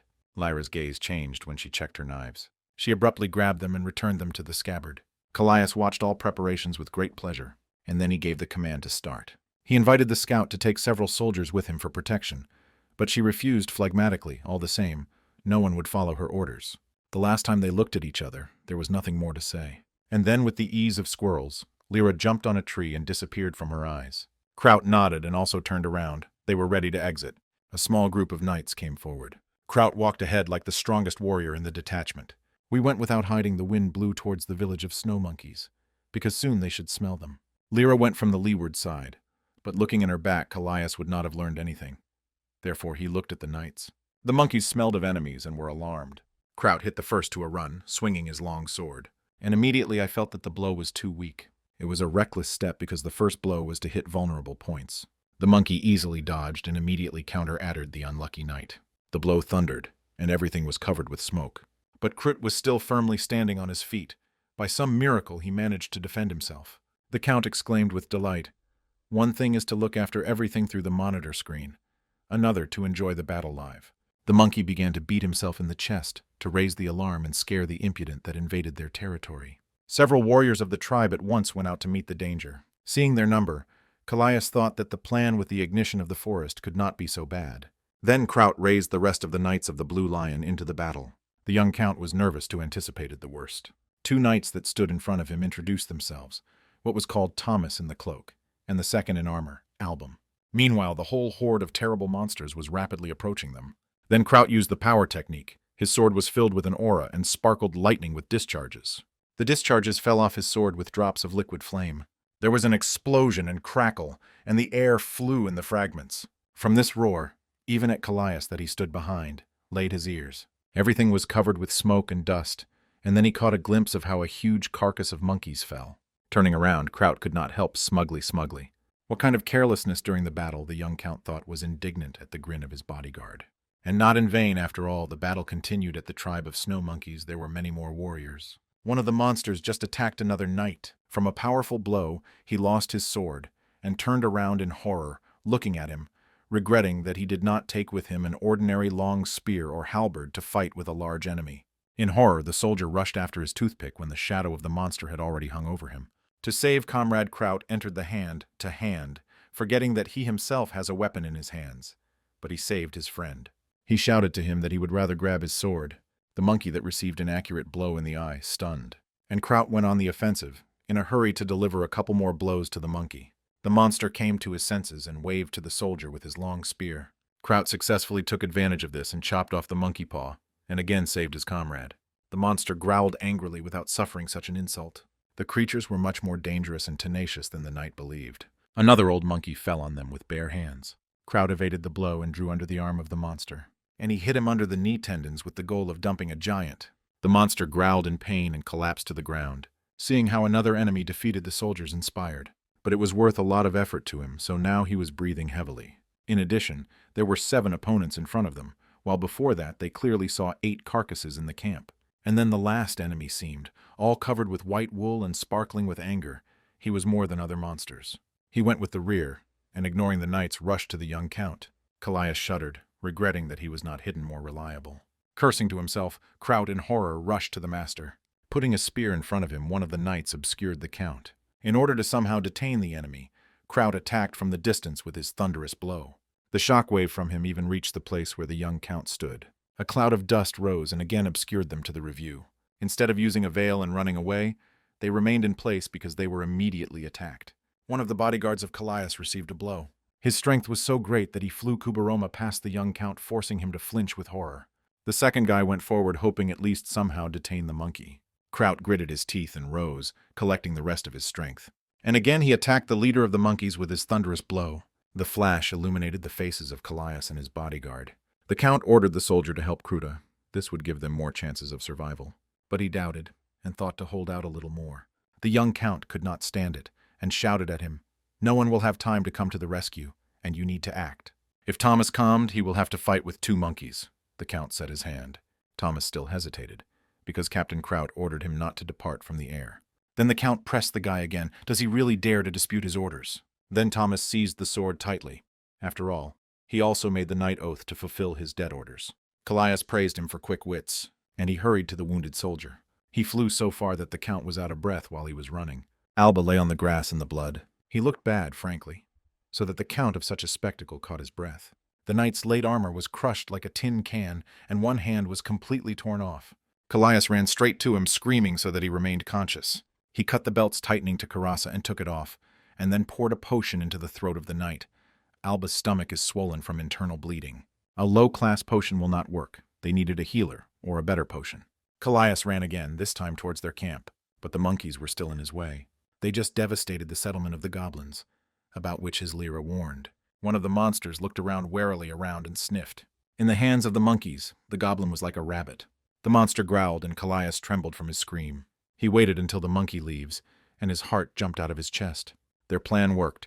Lyra staged a trap and distracted the monsters, but this did not comfort the knees. He felt that he could die at any moment, and even the Alba's sword hung on his belt, which he picked up, would not save him. The monkey grinned angrily, and Callias covered genuine horror. For the first time he felt that he was in the world where not only the buttons needed to be pressed. Nevertheless, he could not allow his knight to die just like that, because he went forward and screamed, attracting attention. To give himself determination, he swore dirtily. Without enduring such an insult, the monster rushed to him. Callias pulled by the rope, and at the same moment the dozens of sharp stakes pierced the monkey back almost through. Therefore, without reaching the graph, the monster fell, and hot blood whipped from the wounds on his body. But then another monster jumped out of the bushes. He found Callias by surprise, and the young count could hardly dodge a heavy blow to his flimsy body. But fortunately, another lace launching a trap was at hand, and a crazy network began to fall on the monkey from above. She was woven from durable and prickly vines, so she immediately caught a monster. Spikes caused unbearable pain to the monkey. In addition, the siren was lubricated. In addition to the fact that this ointment hid smells well, it still had a lulling property. Now the count could not worry about approaching the monster. Everything went like clockwork. He took out the blade of the Alba knight, who leant, and let it apply a weak blow, but immediately in the head. Callias felt a crunch of bones when his sword pierced the skull. When he pulled out the blade, he rapped his blood fountain. From the bad smell, his head was instantly dizzy and he felt an attack of nausea. Previously, he did not have to kill. He did not even serve in the army, so he felt strange. Tearing someone's life with his own hands, a young count thought not easy. The strength of the murdered monster was equal to the knight of the 4th grade, so there was something to praise for the count. But from a tree, a longtime opponent of the monkeys of which he had just killed him jumped to him. He would definitely die from such a blow. But then the wounded Alb set his back and closed the count with his body. Callias rolled on the ground from the push. A little with his ears like a rabbit and evil eyes looked at him, and he kept a joke dagger in his paws. Callias looked at the knight nearby and again felt an attack of nausea. To other injuries of the soldier, a long wound was added over his back. Having experienced bitterness and regret, Callias lost his mind and rushed into a small, dirty trick. He ineptly chopped off his sword, and he whistled over the dwarf's head. The count still struck and knocked the goblin from his feet, even if he himself was weak, but fought furiously, and the green-skinned is not the most difficult opponent. But he could not occupy dexterity. Even a short dagger goblin almost ripped off his stomach to the count. He was lucky that the goblin had short hands, otherwise the matter would end in a funeral. The count's body was too weak. From a pair of waves his hands trembled as if from a chills. Nevertheless, he still felt confident. The sword and long hands gave him a great distance, and compensated for a lack of strength and speed. If you act carefully, he had to cope with this enemy. However, then the shorty was amazed at him. He attacked from above a sharp jerk, not at all fearing the counterattack. Callias did not turn away and inflicted an oncoming blow while the enemy was in the air, and the goblin tried to get his throat with his dagger. But in the end, both rapped and fell to the ground. It would be a little, and he would let the fountain out of his neck, but fortunately it cost. Callias was breathing heavily. They rose to their feet at the same time, but the goblin attacked the first again. The green-legged deftly dodged a predictable attack with a sword, and he got to the side of Callias, aiming at his dagger in the head. Then the young Graf took advantage of his foot and hit the subtle, as if in a child, and the goblin lost his weapons. And then, when the enemy became unarmed, Callias wished him a good road to hell, or what was waiting for monsters after death. He screamed heart-rending, but it was too late. The count's sword pierced it through the very hilt and tightly nailed to the tree. Clean mountain air torn his throat. Callias barely resisted not to fall without strength. And then he looked at the weakest of the monsters that hung nailed to a tree like a butterfly.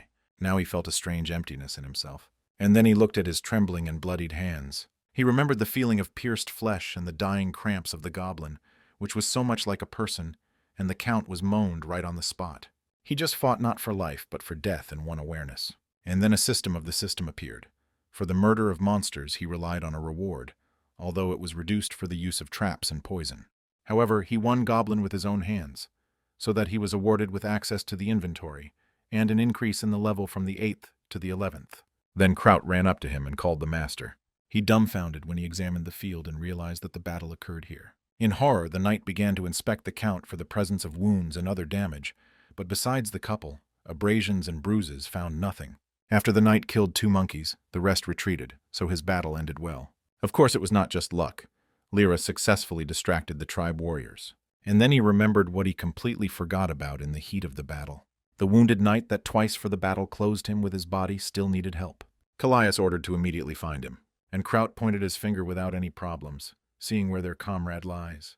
When he arranged this sortie, he did not think that he would suffer losses in the first battle. Callias bent over the killed fighter and blamed himself, for which he did not notice the enemy in time. The knights were waiting. The death of a comrade was also heavily perceived by them. Everyone understood that the risk was great in their business, and the count should not blame himself like that. But the young count suddenly exclaimed angrily that all this was self-deception. Death is just death, and honor does not matter anymore. Kraut gazed. He also first lost his subordinate and did not know what to say. And then the count again felt a lump rolled up to his throat. 3 more killed from the Crute detachment, who were already wrapped in white sheets, were put on the ground. 3 fallen, 11 mild wounds, minimal damage given their opponents, said the knight. These people died because of him, Callias understood. If he had only applied his knowledge and they won them, they would have survived. Only a trap that Lyra installed at his request saved his life. But even this plan was worth the life of Alba, so the count screamed angrily or sobbed over his worthlessness and weakness. He asked Crown what they do with the bodies of the dead on a mission. Usually they were preserved and returned home if the situation allowed. Callias ordered him to do this. The knight turned to his order and stopped short of how they barely restrained tears. The warriors were touched by the fact that their master was so worried about them. Now they were full of desire to die for him in battle. Kraut also noted that their attitude has changed. Finally, they began to trust their master, to whom they had been treated with coolness before, after they returned to the camp. All preparations ended, and they were again ready to go on, and only expect his order, he reported Kraut to the master. Callias glanced briefly at the soldier. Despite the losses, their fighting spirit was on top. Nevertheless, they won the battle at a high price. Callias himself noticed that they are now looking at him differently. Here they are, his knights, ready to go to war on one call and die. Now there was no time to be depressed due to guilt. So the count decided to instill even more confidence in them, and asked him with an appeal. The battle was difficult, and now they should get to their destination as soon as possible. However, they should not forget about their wounded comrades, the count added, and said that he would never allow them to abandon them in trouble. Everyone shouted together so accurately that their fighting spirit further strengthened. An hour ago, Lyra made his way under the thick needles of the forest. She went skillfully and silently to the rear of the monsters, when one monkey suddenly rushed at her. But the scout was enough speed and dexterity to evade this throw. She threw her blade on a leash. He pierced the tree tightly, and now the Lyra had a support point for quick movement. She deftly dodged the monster that pursued her, and she ended up on a tree outside of its reach. Quickly jumping from a branch to a branch like a squirrel, the lyre installed a stretch on a tree. And then again the land came down again. The girl got up and looked at the beast that she was rushing to her. A huge monkey fiercely looked at her and threatened to tear apart if she caught. But then a fishing line that pulled the lyre pulled in the path of the monkey and painfully crashed into the throat. That's all, the scout thought, rejoicing that everything was able to. A huge monkey hung limply on a thin cable. However, then returning, she broke off the wooden trunks on which the fishing line was stretched. And Lyra shuddered, realizing that her trap was bypassed, and the monster was already pulling her raking paws to her. The intelligence officer cleverly jumped forward and dodged a blow, grabbing a dagger again on a leash. Lyra moved quickly, so that the monkey did not keep up with her.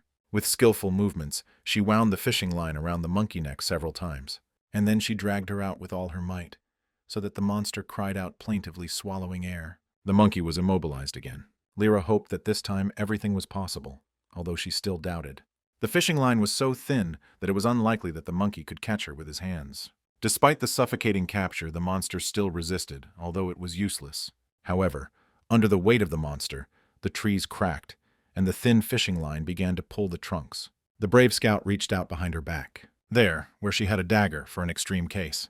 The monkey rested his paws on the ground, pressed even more. A huge hand stretched towards the girl, threatening to flatten her. Lyra squeezed tightly a long, thin awl in her hand and prepared for a blow. And then she swung. Inside the awl was hollow, like a tube, and a sleeping pill was placed in the hilt. Having thrust the needle in the neck of the girl, injected its contents into the blood of the monkey. Now it remains only to wait.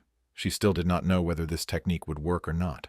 She personally had to make sure the allegiance of the words of Callias. But the monkey refused to give her life so simply and published a terrible cry, despite the stifled throat. Thin Trunks could not stand it and broke from such an impact. Then the scout was horrified because she felt danger again. But then the monster's cry fell silent when the air ended in his lungs, and only then did the monster lose consciousness and finally collapsed. Until the very end, Lear did not believe that it would work. Although reluctantly, but she had to admit that in poisons, Callias understands the best of her. This guy has changed so in just one night. For a whole year the spy observed the heir to the county, but now he has become his exact opposite. She thoughtfully wiped the blood from her weapons. Who knows what this will lead to? Lyra looked at the high spruce that they swung in the wind as if trying to grab the sky. Meanwhile, Callias returned to the camp and now from his wagon was considering their modest army. The absurd battle cost them 4 fighters. Many were wounded and exhausted, despite the zeal of soldiers. It was hardly possible to count on another such battle. And yet they did not complain and accepted their fate steadily. Callias gave the command to arrange a small halt. Kraut nodded and handed over the order on the chain from one soldier to another. Now even a regular march has become a strong test for them. The wounded forces healthy to spend more strength, and they themselves are at risk that they can turn into a real disaster. Therefore, the young count gave them potions and told them to drink to avoid this. The soldiers immediately excited understanding the cost of these things, and also the fact that they still have a long way. But Callias ordered them not to argue and vividly empty the bottles. But then Crowda noticed his actions, which asked what this count is busy. To which Callias muttered displeasedly, saying that one continuous trouble pursues him. The bodyguard, as it should have read the count for using the potions intended for himself. 10 bubbles are taken from the reserves of the still old count of the count, he knew Kraut. But Callias sharply rejected his words. They had wounded fighters who needed help, and now it was not the time to worry about potions. The bodyguard immediately stopped short and fell silent. The wounded soldiers stared in surprise at their commander. Seeing that everyone was tensing, the young count softened and told the knight to calm down. He promised that if successful they would drink such potions like water. And Kraut nodded. And then they both amazed and froze. The soldiers bent their backs in a low bow, paying tribute to the young count that he did not spare the funds as they did his strength. Each knight should swear allegiance to the master, but only occasionally they can really be satisfied with those who serve, thought Kraut. And now there was just such a moment. The young count was embarrassed by this expression on his face, and ordered the captain to get on the road. Rather, it was time to move on. And then he returned to his wagon. But then the message of the system attracted his attention. The reputation of the young lord grew by 4%. The case was stripped from a dead point at the bottom, where before that there was an opinion about him of his own subjects. So their small caravan moved on. The road was free from monsters, and Callias looked into the future with hope.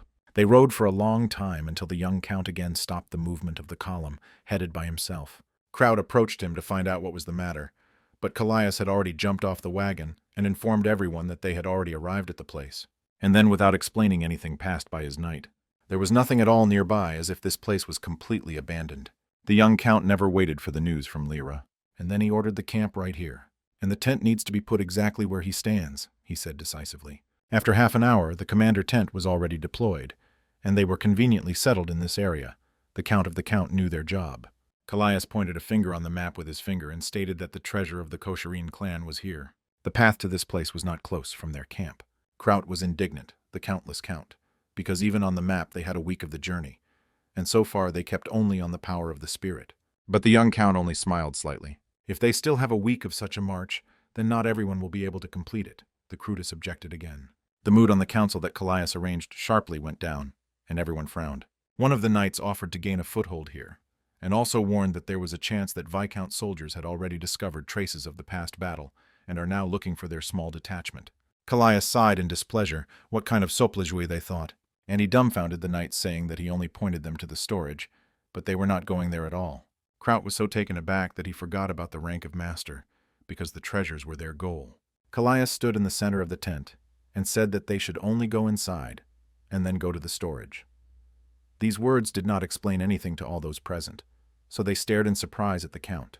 Suddenly, for everyone, Callias pressed his foot on a stone plate and she went down. Dust rose and vibration went along the surface.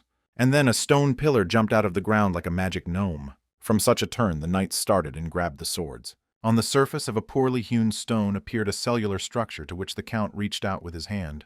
He pressed something and the stone went underground again. Kraut even managed to pray just in case. You never know what will happen next. But fortunately, the passage simply opened from where it was in damp and cold. While the knights came to his senses, he himself headed forward. But the faithful bodyguard managed to catch him, because they could wait for danger below, because he said that he would go first. The young count again felt like a child, and agreed with him, though grunting, still nothing would have happened to him. Meanwhile, Crown was still worried from where young Lord took this valuable information. Callias grinned condescendingly. He was no longer a simpleton that before, even though it was hard to believe in it. Moreover, I would not start the enterprise without being confident in success. Despite all the bodyguard, what he heard was still hesitated.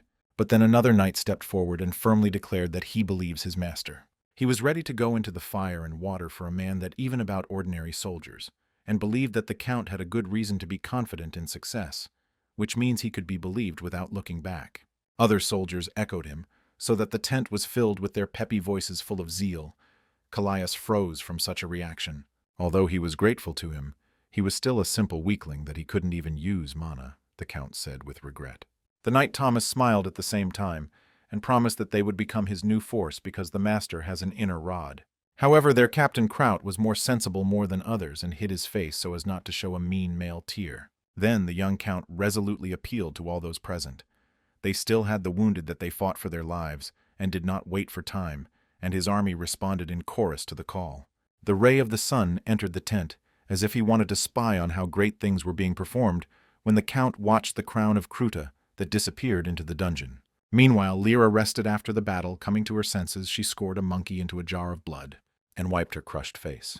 And then she went to the cave from which it smelled bad. A krylo appeared in her hands, and the intelligence officer carved several sparks. After that, she quickly moved. And then she stopped on a branch like a crow. It was dangerous to move on the ground because the snow monsters were still nearby. However, its main problem was the soldiers in the same dark green cloaks as she was.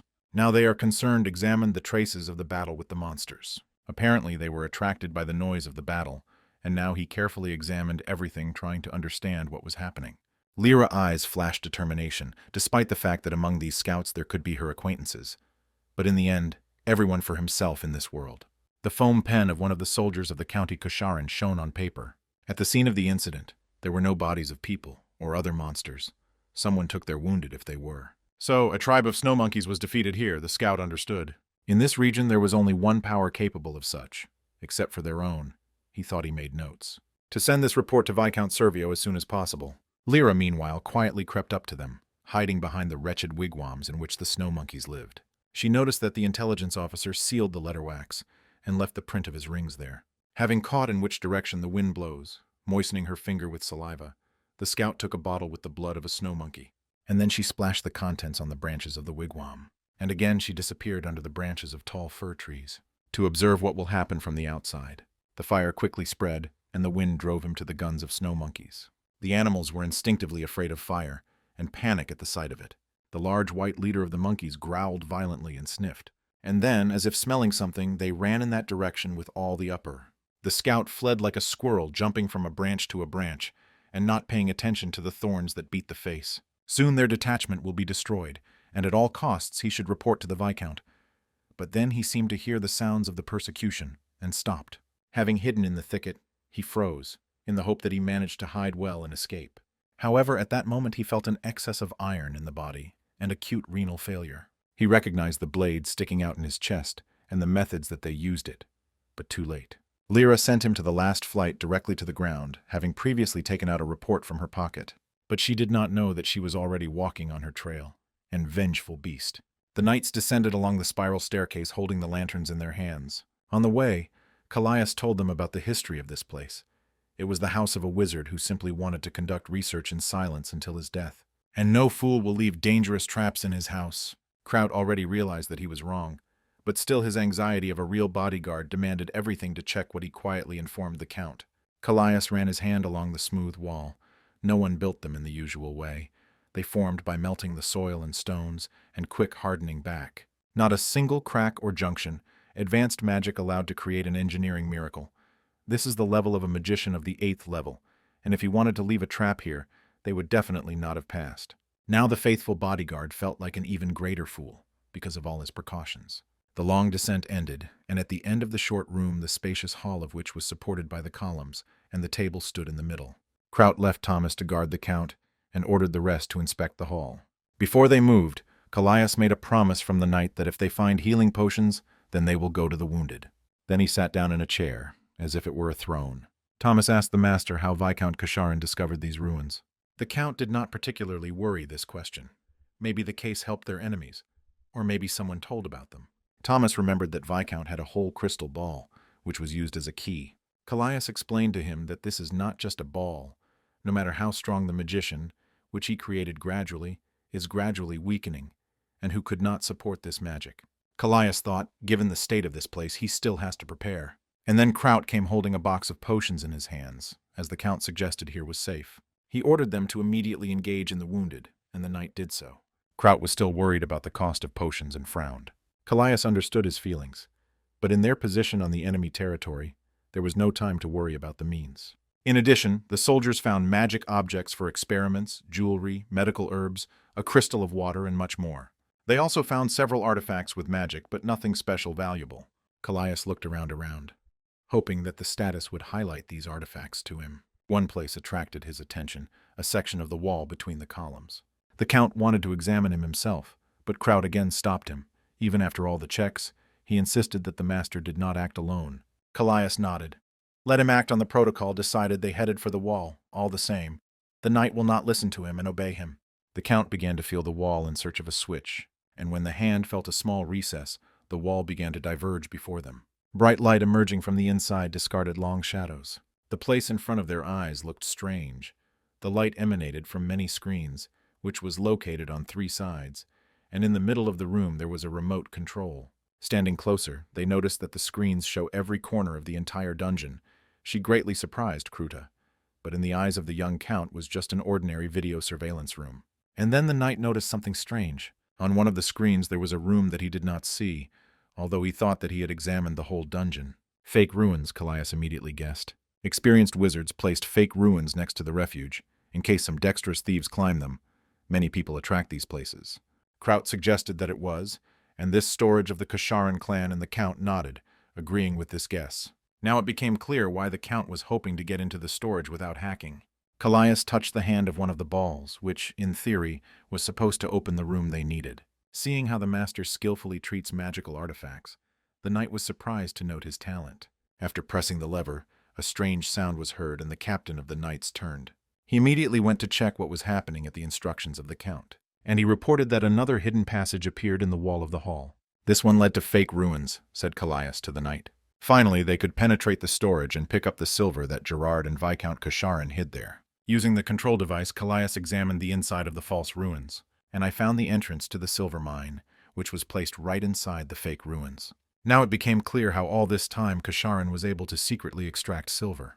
There were no people inside now, and the count suggested that prey was conducted at a strictly defined time. It was also logical to assume that the workers do not return from this development in order to keep everything secret. Thinking about their gloomy fate, Kraut faded. Callias grinned maliciously. He certainly take care that the Kasharin clan could no longer do evil. And for this, you need to make a crystal ball unsuitable for use. He changed the protective code and the connection of the connection. If they still destroy the direct passage, the same Gerard will never penetrate this storage. And the young count decided to kindly leave a gift to the vile merchant, and again viciously laughed. Having completed all the cases, he ordered Crowda to start the loading of boxes with silver, and how everyone would finish installing the scroll prepared earlier. The knight still did not want to move away from the master, as if fearing that demons suddenly jump out of the ground, even after all the checks. Finally, reconciled with the will of Callias, he dutifully nodded, and he hastened to fulfill the order. When he disappeared around the corner, the count stretched relaxedly. Finally, he was left alone.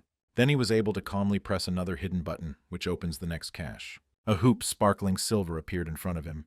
In the game, this item did not look so impressive. The count requested a list of information about this subject. It was called the Bracelet of the Great Magician Alchem, and possessed magical properties. As soon as the owner received a mortal wound, his body was covered by a protective barrier for 3 days, although the shield itself could be destroyed by further attacks, and if not to get treatment in time, this leads to death. Rebooting lasted a week, and in total the shield can be applied 3 times. Since he was reborn in a decrepit and weak body, such an artifact was perfect for him. It's like getting 3 additional lives, Callias thought, and this could leave the ancient shelter of the magician. But then something attracted his attention. He saw unusual letters knocked out in the stone. The letters were black and shone slightly. Madame Gekria, read Callias, but could not make out more. Once he had already heard this name in the game, so they called the goddess that he introduced people to the magic system. However, there was no place in the game in which the young count was now, and he suggested that it was connected with how exactly he got into this world. The count came closer and touched the inscription, and then a strange excitement swept over him. At the same moment, Callias was transferred to a completely different place, very unusual. It was like one of the sacred relics. Perhaps it was the goddess herself, Callias thought, and then his eyes moved. It annoyed. He heard his voice inside himself, from which everything inside him squeezed. There was a feeling as if someone would drill a skull with a drill and persistently wants to get inside. Inhumanly, the goddess exclaimed violently. The flame in front of her stirred when the hall was announced by her indignant cries. The decision was already made by the majority. The blue lights were told by the goddess. But she refused to accept this. As you wish, the lights answered her. An incredible power covered the goddess that stood in the center of the eye. Under their pressure, she squeezed in pain. Callias heard a terrible song from which he had goosebumps on his skin. The flame completely hid the goddess, and for a second it became quiet. And then her image arose again, and she screamed heart-like. The count almost lost his mind from this scream. The goddess was rapidly losing strength. The lights spoke contemptuously with her. She had already fallen to the level of the demigod and no longer deserved her estate, they said. From now on, she will be an object of contempt and hatred of the people whom she loved so much. And together with these insects, she will be driven into a corner where he will meet his death, rumbled an evil voice, and Callias grabbed his head again. When the vision ended, he was breathing heavily and came to his senses for a long time. And he himself did not believe that it was all over, so he involuntarily looked around the room. And then a window of status appeared, which he did not expect at all. After reading the description, Callias was dumbfounded in surprise and opened his mouth wide. He had just received the first fragment of the Hecatria power, and the skill of what was called a dagger from the feathers of the goddess, and its property was like a grenade launcher. But with each shot, force decreased by 10%. Typically, skills were ranked by the first letters of the Latin alphabet and unique. But authority skills are a completely different level. This ability could be used by masters of the 9th level, of which are also called half-sides. The development of our own self is the only way to achieve the 10th level. Following this, another message appeared. Callias increased its level, and with the absorption of other fragments of power could increase its class. It seems that the one who sent him to this world was precisely the goddess Gekria, the skills of authority, the only way to cause a wound to God. Most likely, Callias will have to take revenge on other gods, instead of the fallen goddess. Realizing this, he laughed. Such a true goal of this game understood the young count, clearly enjoying what was happening. Of course he understood that they were manipulated. But I decided to leave it for later, but first to collect everything useful here. And then Kraut just called him. He managed to manage all the affairs and announced his return. The knight asked the count will not be very surprised when he sees it. As soon as Callias entered the hall, his eyes began to run around with delight. For some half an hour they made a ton of gold and other useful things. The coins in the chest, of course, were not from pure gold. Otherwise, 2 guys would not have lifted him. So the Viscount Kasharin was not clean, and here the count understood. But still he was glad of prey.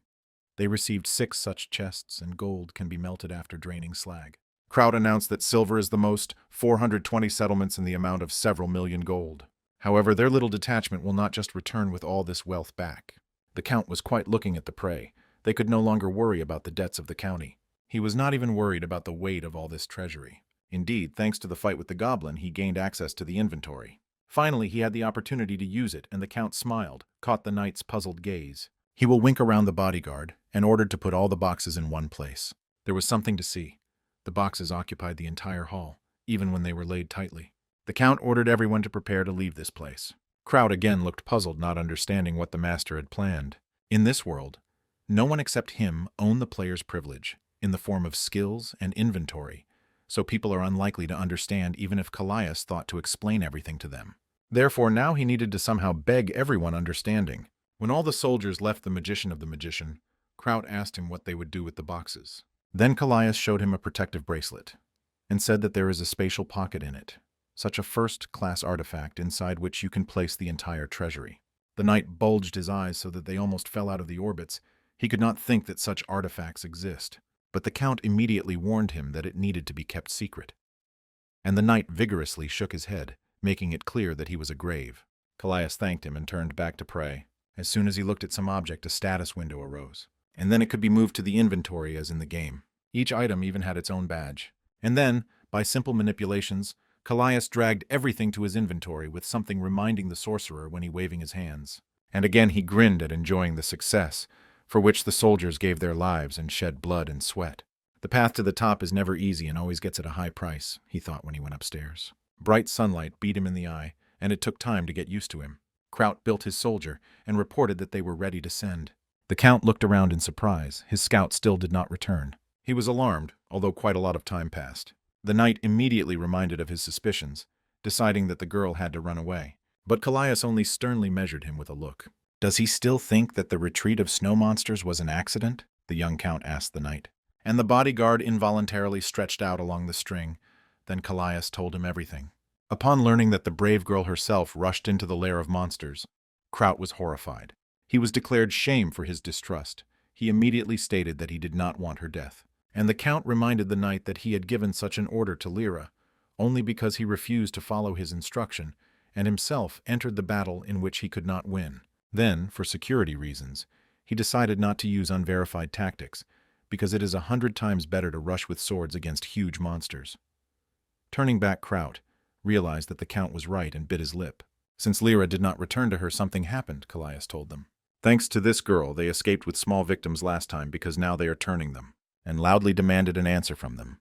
So the soldiers started. And then everything was well. Tuning to their captain answered so accurately, their duty to follow the master at least to the ends of the earth. So loudly that the count even laid his ears from their cry. Despite his success, Callias still considered himself miserable, because he did nothing during the campaign and only hid behind his people. Kraut felt the same way, and now he was eager to fulfill his duty as a knight in order to somehow smooth out guilt. The count ordered to take the fastest soldiers, and to take refuge in the basement, and wait until they find Lyra. Based on his experience with Lyra, 2 things could have happened. Or she met the leader of the monkeys, or she was haunted by the people of the former master. However, most likely this is the whole leader. Otherwise, the Vikosha Kosharin's troops would have already appeared before them. Moreover, they would notice surveillance, and Lyra would have swept the tracks, without making anything careless what could have been brought to them. The question was how to find her quickly, the count thought, for while his people conferred among themselves. Kraut approached him and asked what he was going to do now. To go to the boss of snow monsters and of course avenge him, the count answered and grinned mildly. He gave the knight a bag of grass and ordered it to put it in oil, boil and spread weapons with this decoction. And when the knight again began to ask ridiculous questions, he pressed him to simply do everything silently. And Kraut immediately stopped. Callias hoped that Lyra would wait for him and looked thoughtfully at the sky. When they reached the refuge of the monsters, they stopped. Only females and cubs should be in his estimates inside. The males most likely chase the lyre, and therefore hunt. It is necessary to get rid of everyone inside. Then the males that have gone to return, and in their footsteps they will follow the lyre, the count said ruthlessly. Kraut asked him everything will be in order, because the monkeys are not a simple opponent. To which Callias answered with a grin that he would soon see how good the poison is. And the knight glanced at his clayer greased with poison. Without long thoughts, the knights broke into the cave, and there the meeting committee was already waiting for them. Kraut attacked the first and led a soldier. The cave was announced by the cries and clang of the weapon when the battle boiled. Callias heard a noise, and ordered everyone to hide to track the leader. Having heard the monkeys that their females and cubs in danger were in a hurry to return to the shelter, in this they did not differ much from people. And then Callias ordered everyone to follow him. They walked right along the trail of males. They decided to ignore small traces. Lyra would have coped with such monsters in order to move faster. Callias climbed the knight on his back as if on a horse, and Thomas began to puff for 2. Whether he liked, Thomas asked him, but the count did not immediately understand what it was about. It turned out to be an impudent knight speaks of the lyre, and Callias immediately pointed to him in his place, and ordered it to be better to follow the road. Thomas was also impressed by the courage of Lyra that he alone went to such a task. Even if he was a knight, he himself would not dare to do that. This only means that she also needs them. Only together they can survive, said Callias. The count had no doubt that on his native land, Lyra's beauty alone, it would be enough to become a model. But this was not the main reason why he kept her beside himself, rather a pleasant bonus. They really needed each other to survive. The first plot action in the game was the invasion of the kingdom of Jaipur, and at that time the mountain ranger would be the most active force. At first, Callias thought that he was an ordinary soldier volunteer, but perhaps a certain force, like Viscount, served him intentionally. The monkey collapsed onto the cold floor of the cave, and Kraut exhaled in relief by winning a dangerous enemy. He himself did not believe in his success and looked back at his comrades.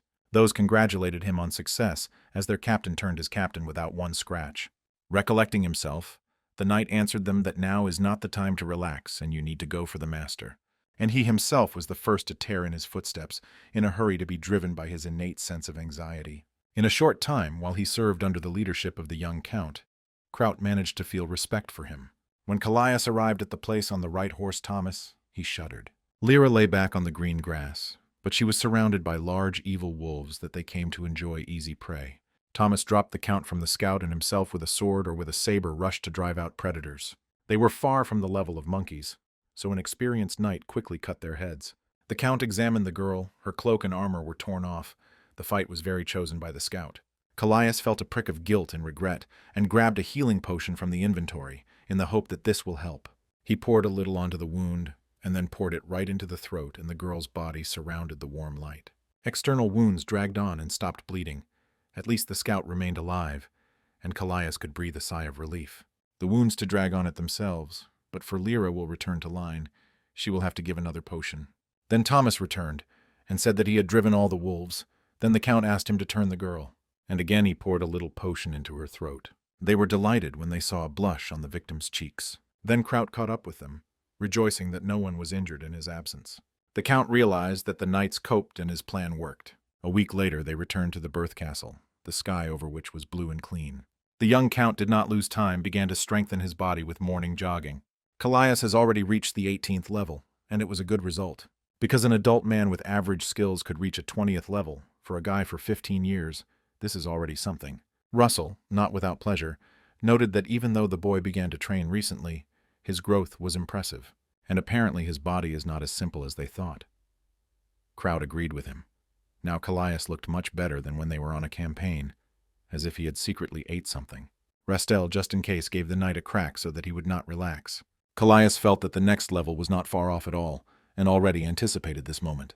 Soon, as soon as the young count rests his body completely, he will be able to resume fencing training, the Viscount decided. Meanwhile, Callias finished training. He still had things to do in a magic tower. He wiped himself with a towel and ordered Kruta to prepare for the exit while he himself takes the bath. This time there were no extra questions, and Russell noted that the knight began to trust his master more. Even after everything that happened, the young count was a mystery to his bodyguard. But one Kraut could say for sure, his lord is an incredible person. The heir caring for people who serve him, such a thing wants to serve without restraining him. Russell nodded thoughtfully. Before he had to take care of the boy like a nanny, but now he could only observe. He still needed a teacher, and the influence of the count was still small, Kraut noted. Kalliasu was only 15, he had not yet officially inherited, and soon had to pass the adulthood ceremony. With such rapid growth, problems are not expected, added a knight to the words of Viscount. When Count Colin died, the Viscount felt the dark clouds thicken over them, and he did not expect him to replace someone standing so quickly. The lion cub is also a lion, albeit still small. The magic tower looked like a lighthouse, lonely, sticking out in the middle of the lands of the county shaken. Inside, she had a long screw staircase, and all the walls were laid down by the regiments of books. Such a collection shocked even by modern standards.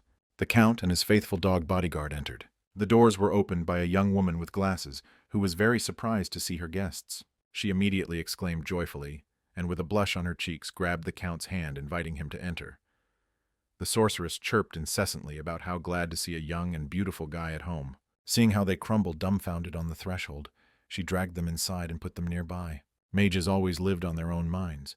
They were not worried about the social status of a person, and they treated all as equal, which often annoyed the meal nobles. "Maybe tea," sang Witch and waved her hand. At its command, the service danced as alive. Both guys were delighted with such a relaxed demonstration. Callias took off his red cloak and carefully watched the movements of the sorceress. The sorceress barely touched the bellied teapot as steam came from his nose. It is amazing that the 5th-grade magician lives in such a background, the young count thought, and even more carefully examined the sorceress's face. Rosanna Dreamer, a dreamy girl, read her status. She was still restored after a stab wound in her chest, and despite the power of the 5th level, she had modest fame and reputation. The sorceress noticed his gaze and asked why he was so surprised, and Callias shared with her, saying that he did not expect to see such a talent in their county. Besides, her gestures are so sophisticated and elegant. Kraut was also amazed at the ability of a young count to behave with women. If someone can heat a kettle so fast, then his class is not lower than the 5th, Callias said. So the sorceress herself is no less than the student of the master of the magic tower, he added and winked cunningly. And this is at her 20 years. Of course, with the help of status, he knew that she was 32, but why not blur a beautiful woman before offering her a deal? Moreover, the sorceress liked such words, and she was in no hurry to correct him. For that, Kraut was in a hurry to climb with his comments and earned a painful fortiation. Rosanna laughed fluidly and admitted that she really was a little over 20, and she was really a student of the master. Callias immediately portrayed genuine surprise and asked her to share the secret of her youth. Rosalina modestly replied that nothing was doing, just sleeping a lot and often washing her face. Over a cup of tea, the conversation flowed at ease and easily so that they did not notice how time flew. And then Rosalina herself came to her senses and asked for what purpose the guests came to her. Kraut almost choked, he hardly withstanding a stream of selected prudent flattery. "The scroll of the explosion. Here is his goal," said the Count that he wants to purchase it. Rosalind exclaimed in surprise. She was glad of an expensive client. Callias also grinned rather. 30 scrolls cost only 600 gold, but she always made a discount to the beautiful guys and agreed to give them in 500, said the sorceress. Although nature has not deprived of something in some ways, and the beautiful appearance has already brought its benefits, the Count thought. Rosalind also told them that they might not worry about reputation. This deal would not affect the magic tower. Then Callias moved to the second request, and Rosalind asked to name her. Having made an innocent face and looking at her like a sky with blue eyes, Callias said that he would like to lend a little money, a mere trifle. Rosalind's mood was immediately darkened, and she hastened to clarify how much it was. "Only 60,000, the Count said immediately, and the sorceress burst out tea. She was not ready for this, and they froze expecting that she would still say. However, as a collateral, Callias offered her gold and silver in ingots and promised to pay her a percentage for using money. Eyes under glasses flashed, and Rosalind asked what percentage it was. A regular loan, but for a short time, and a monthly percentage, Callias said. He could not pay with Gerard with his own silver, the same as confessing to his theft, which means he had to embark on such tricks. From the excitement, Callias's hands were trembling. Nowhere else he will be able to take such an amount, and the day of debt collection is already close. However, Rosalind said there is a small problem. Callias bit his lip. Did he really not have enough sympathy points, and he hurried. The master would hardly have allowed her, Rosalind said sternly, and the Count clenched his fists from her voice. However, there was one way, the sorceress immediately softened. The head of the tower is not particularly interested in this place, and it would be nice to leave this deal a secret, Rosalind said slyly. It was like a Callias's hand. He could not count on a bank secret. If after 6 months he will not repay her duty, she will simply sell the gold that he left as a pledge, said the sorceress. Now everything went according to plan, and the Count could relax. Megham's always needed free funds for research, and interest with 60,000 golden tidbit for Rosalind. Callias bowed low and thanked for this deal. Rosalind also remained satisfied with his acquaintance with the young heir. Now he could not be afraid of meeting with the vile traitors of Gerard, and an evil grin blossomed on the Count's face. The merchant himself was furious and ordered him to bring him a map. He gritted his teeth and endlessly fidgeted in a chair, which was already heating up under him to the limit. A whole group of scouts watched the repository, but he was still devastated. In this place, there were also traces of the missing group. To reach the secret storage of this path would take 10 days, figured on the map of Gerard. But if you would go in a straightforward day, he again squeezed his fists with anger and squeezed his jaw to pain. Then he was dawned on a terrible guess about the intentions of unknown people who attacked the scouts, and he decided to immediately go to the vault. The sun was tending to sunset on the proud plateau, and the dense system of fir trees only occasionally crackled with trunks in the wind. But then the forest of green copies rang out to the sides, and a stone golem went out into the clearing. Golem attacked the scouts in the dark green ranger raincoats. The captain of the detachment told everyone to calm down. Although this enemy was dangerous, his attacks were predictable. It was necessary to keep the distance and attack at the right time. However, when Golem abruptly attacked, some soldiers were still not ready for this, and they just fell under the rink of a monstrous attack that threw them aside. The rest immediately lost the fighting spirit, since the members of the knight's level of the level of the level of the knight won so quickly. The monster again waved his stone hand, and another soldier became a wet memory of himself. Someone grabbed the sword and urged to be strong, as if it could inspire fighters with such inequality of opportunities. His appeal was interrupted, and the opposite effect was taken on the still living soldiers. So the next soldier lay down to rest after a hard day. The scouts trembled, seeing how another knight was nourished. Gerard calmly watched the detachment that accompanied him and did not show any anxiety about this. But the captain of the knights was completely depressed, realizing that he would retire earlier and most likely posthumously. Usually golems do not go on their own. which means that there should be a magician of the 5th level that controls him, said the captain of the knights. Turning to Gerard, he said that they had already suffered huge losses and need to retreat. But Gerard ordered them to stand still. In spite of everything, he was supposed to send the Marquis money 3 days later, and ordered him to release his path within a day. And if they do not be able to die here better, a merchant said with a skewed face from anger. Meanwhile, in the Rosalind Tower, the tea party continued until the evening. Callias thoughtfully asked himself, received the addressee his gift. The sorceress immediately pricked her ears, thinking that the gift had a romantic subtext. Remembering the terrible creeps of the vile Torgash, Callias grimaced in his face. For nothing in the world, he answered the sorceress, and so said that she would not mind getting such a gift. Lyra, that she heard this proposal from behind the door, immediately bristled, and she looked through the ajar door to see a cunning fox that huddles her master. But then Kraut arrived in time and went into the tower first. He transferred everything that was required to the warehouse of the magic tower and returned, and Lyra, executed by suspicion, followed him. She frowned endlessly on her sweet face. Callias turned to them and thanked Kruta, and then the sorceress handed him a small box. After that, they headed for a luxurious count carriage with a sense of fulfillment. Lyra asked the knight why this is the gentleman so much in front of this sorceress, but Kraut held his tongue behind his teeth so as not to lift up the excess. This only strengthened the suspicions of the scout, and she measured the knight of the simpleton with the eyes of the killer. What a beauty! Rosalind was delighted, and rather slapped her hands. Callias handed her a gold necklace, the jewel honestly obtained in the war. This is how he regarded his raid on the Zerar storage, and not ordinary robbery, and therefore this little thing worthy of becoming a gift. Small gratitude for her compliance, Callias said furly. He could not even think that he uses the artifact found in ruins in this way. Such gifts had confidence in their transaction, because for an official request to the tower, it would be necessary to collect many documents. Of course, Callias understood that Rosalind simply wanted to maintain interest on the use of money for himself. So since the operation was a deal that was beneficial for all, they both were in a good mood. Just in case, Rosalind asked where the Count was going to use the explosion scrolls, and he was not going to start the war. Stretching, he realized that this sorceress did not just occupy her bridge in a magic tower and collected information at any opportunity. In no case, Callias immediately answered with a sincere smile on his face. He kept silent that he did not need to start a war that has already been going on, although he has not been declared since he was attempted. And he added that he was just going to engage in excavations in the mine, which was not so far from the truth. Rosalind was surprised, because the scrolls were extremely expensive to lower them in this way, and she thought whether he found a gold mine. The Count realized that it was time to know the honor, and told the sorceress that she would soon learn everything, because they will see much more often. His voice sounded pleasant and affably, and he kept holding on and looked older than he really was, so that Rosalind remained impressed. The faithful servants dutifully and patiently waited on the outside. Eternal disputes subsided between them for a while. He received 100 scrolls and raised funds to pay off the debts of the county. The Count grinned gloatingly. Of course, it was difficult to predict the merchant's reaction when he understands that he was robbed. For Viscount Servio, Callias is just a weed in the garden, precisely why he ordered him to kill him calmly. But no one expected that the plan would not work. And now the young Count has no other choice but to take revenge, and he does not calm down until he takes his revenge. They dragged the metal chain in the hope of holding a huge goal. Deeply heavy stakes were driven into the ground for which chains were attached. Those firmly braided the monster, limiting his movements. At the ends of the chains there were hooks that spread the stone plates that covered the core of the golem, the source of his strength.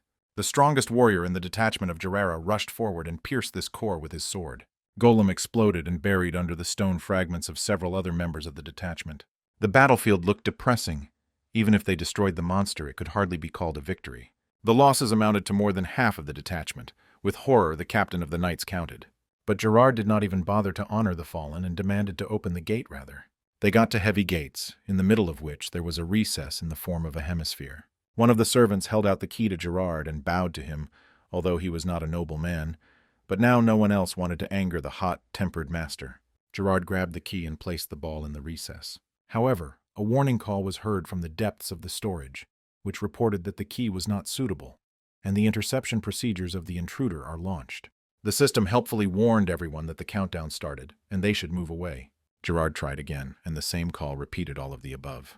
In his hearts, he began to hammer the doors with a boot, although they could not be opened with a shot from a gun. The servant touched his shoulder and offered to first go to a safe place and then think. When they began to run away to the protective storage systems, activated the first stage of the protocol. the call of all monsters in the district. And then all the terrible evil spirits that lived in the forest rushed at their and so battered detachment. Meanwhile, Callias was driving home enjoying a walk and rejoicing that his battle was left behind, but who knows how many more there would be. But then he faced a different threat, Lyra asked the master when he learned to use his charm. And the Count immediately exclaimed, "Who told her?" he asked. And in general, why on earth she had such questions, as if he had betrayed her, or like what Lyra looked angrily at the window, and she herself did not understand why she was angry. But the Count changed the subject, and his comrades patiently waited for him to say this time. Callias asked them what they think about the possible betrayal of Gerard. Lyra was surprised at such an assumption, why she asked the merchant and a usurist to betray the service. They began to argue, and Kraut puzzledly looked from one to the other. Callias believed that Viscount Servio would not forgive Gerard with mistakes at their well. Lyra agreed that her former owner was one who does not forgive overselections, and Gerard himself was not one of those who meekly accept death if the Viscount wish that. And if he understands that the money is stolen from the storage, he will try to survive with all his might. Realizing this, Count thought. However, Lyra still believed that without an urgent need, Gerard would not betray Servio. It is impossible to defeat him, the young Count agreed thoughtfully and frowned. Again, he was plotting something. The scout's thoughts flashed that she watched the face of a young Count tensely. He still had a feeling of discomfort, as if he was missing something, even when they returned to the clan castle of Shaken. A bloody dawn ascended the proud plateau.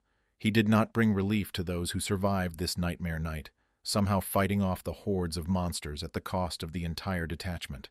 Gerard was eagerly with anger, again ordered his servants to open the unfortunate door more likely. He had only one way to do this: apply the magic scroll of the explosion. This will make the storage useless. But the value of the assets contained in it was much more important.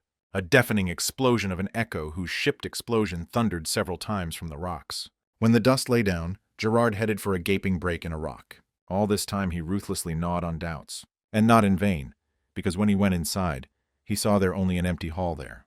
The echo spread in this void his desperate cry and a stream of curses. The remnants of the scouts rushed to examine other halls and corridors, but only ancient scrolls found there that they were lying everywhere. One of the servants took it and unfolded the letters and drawings. But to read them was no longer fate, because the scroll immediately flared brightly in his hands. The flame of the explosions broke with a cannonade along all the corridors, and the closed environment strengthened them, repeatedly provoking a mountain blow. Gerard was escaped because he remained standing at the entrance. He cursed endlessly, not understanding what was happening.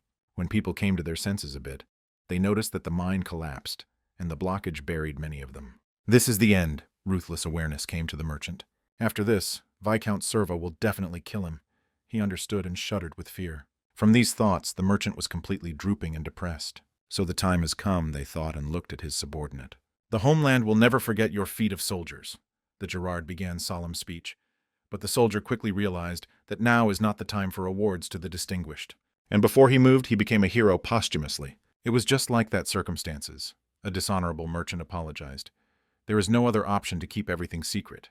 The captain of the knights gloomily noted that the murdered person was unlikely to keep his mouth shut. When the Viscount's people notice something strange in the cave, they want to explore her. The lot was thrown, for that he and the backup plan, proclaimed Gerard. That evening, it was raining at the Viscount Servio estate, and the sky was completely tightened with gloomy clouds. Gerard was silently silent and waited for his master's answer. He sat in his chair and saw like jets of rain flowing through the windows. The Viscount was apathic on the theatrical gestures, and was in no hurry to show his face. He moved his finger, giving him to know that he was ready to listen to him, and Gerard immediately fell with a cry, did not lead to execute the sovereign. Regrets are meaningless. The exclamations of the Viscount froze dryly. He wanted to know what happened to his money. Gerard assumed that the attack was the intrigues of the Tomb of the Tombs. Most likely they dug the tunnel thinking that they found ordinary ruins and accidentally activated the protective system. It will take time to clear the way, but most of the silver in place. Most, the Viscount repeated after him, and from his voice Gerard was furiously clogged with his heart. He with the heat began to convince the master that most of the silver in place, and the robbers could not take away much. Of course it was a lie, but it will take a lot of time to clarify it. Gerard had already sent people in search of the twists and warned the buyers of gold and silver, promising their reward. He also had a spare plan. Silver is too heavy to take it all at a time, so soon the robbers return for the addition, said the merchant. The Viscount finally stood up, ordered to catch the robbers. He did not show his true feelings as a single gesture, as it should be a purebred nobleman. Gerard, who had already believed that he had easily taken away this time, promised to lower the skin from the robbers. But no one had let him go yet. Instead, the Viscount reached out to the box in the table, and this movement caused the merchant's blood to freeze in the veins. "Let the situation become clear. The perpetrator should still be punished," Viscount said in an icy voice, squeezing the whip tightly. Gerard clenched his teeth stronger and dutifully accepted his fate. Now he was all in the hands of Viscount. The whip whistled and signed on his back with such force that the merchant almost bit his tongue. Only now the Viscount allowed his feelings to manifest itself, and covered Torgash with a stream of curses along with blows. He mercilessly whipped him on his back, and Gerard thanked God that they did not take off his clothes before this flogging. Such blows easily turned the skin into a torn panel, and the merchant clasped his teeth, because it was the only way to survive. The Viscount was furious that he had lost a whole detachment of spies because of this. But it took so many years to grow it, moreover. He knew that the merchant was not in the wretch with the captain. After a long work, the elderly Viscount stopped to take a breath. Small Swaras do not care about it, but if it affects the rest, it was growing a completely different matter of Viscount, and again hit the negligent servant. And for the future, he ordered him to stop making himself a wise guy and ask for help if necessary. Gerard whimpered plaintively, his clothes broke into shreds, and his back was burning with hellish fire. The problem was that Gerard was going to give the money to the Marquis of Antonio, but then he remembered that you could get old debts from one beautiful boy. The Viscount looked strictly at the servant, and said that if the guy does not return the entire amount, they will cover the shortage from the assets of the merchant himself, selling his guild. To whom dinner and the sheep spun, the Gerard thought, having heard this. But now he was ready to sell his mother, if only he was released, because he immediately agreed to bite his lip to his lip, because he made his condition himself. Viscount returned to the chair, and reminded that he had not forgiven Gerara, and he must find his silver. Otherwise, he himself knows what will happen to him if the jewelry does not return to the place. And Gerard nodded dutifully again, demonstrating his compliance with his whole miserable look. They treated him like a dog, even if he was not a nobleman. But wealth opened many doors to him, and the merchant managed to forget about the true state of affairs. When Gerard left the office, he almost collapsed to the floor. His servant immediately ran up to him. He handed him a potion. It's good that the merchant could still afford this.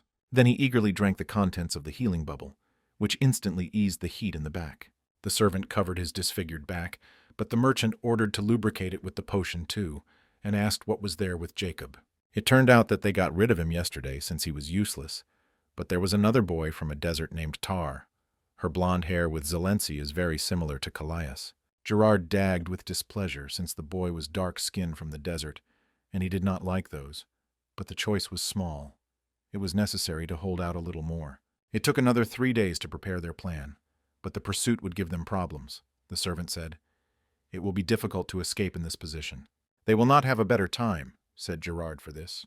More than half of the shadow detachment are dead or very wounded, and the remaining rummages in the search for non-existent retreaters. So now everything can be said perfectly. If in their position, the merchant thought of perfectly for the integrity of his carcass, and a lightweight sigh rang out in the carriage. Now they can go for the money of a young count and fall more for a comfortable life on the run, grinned.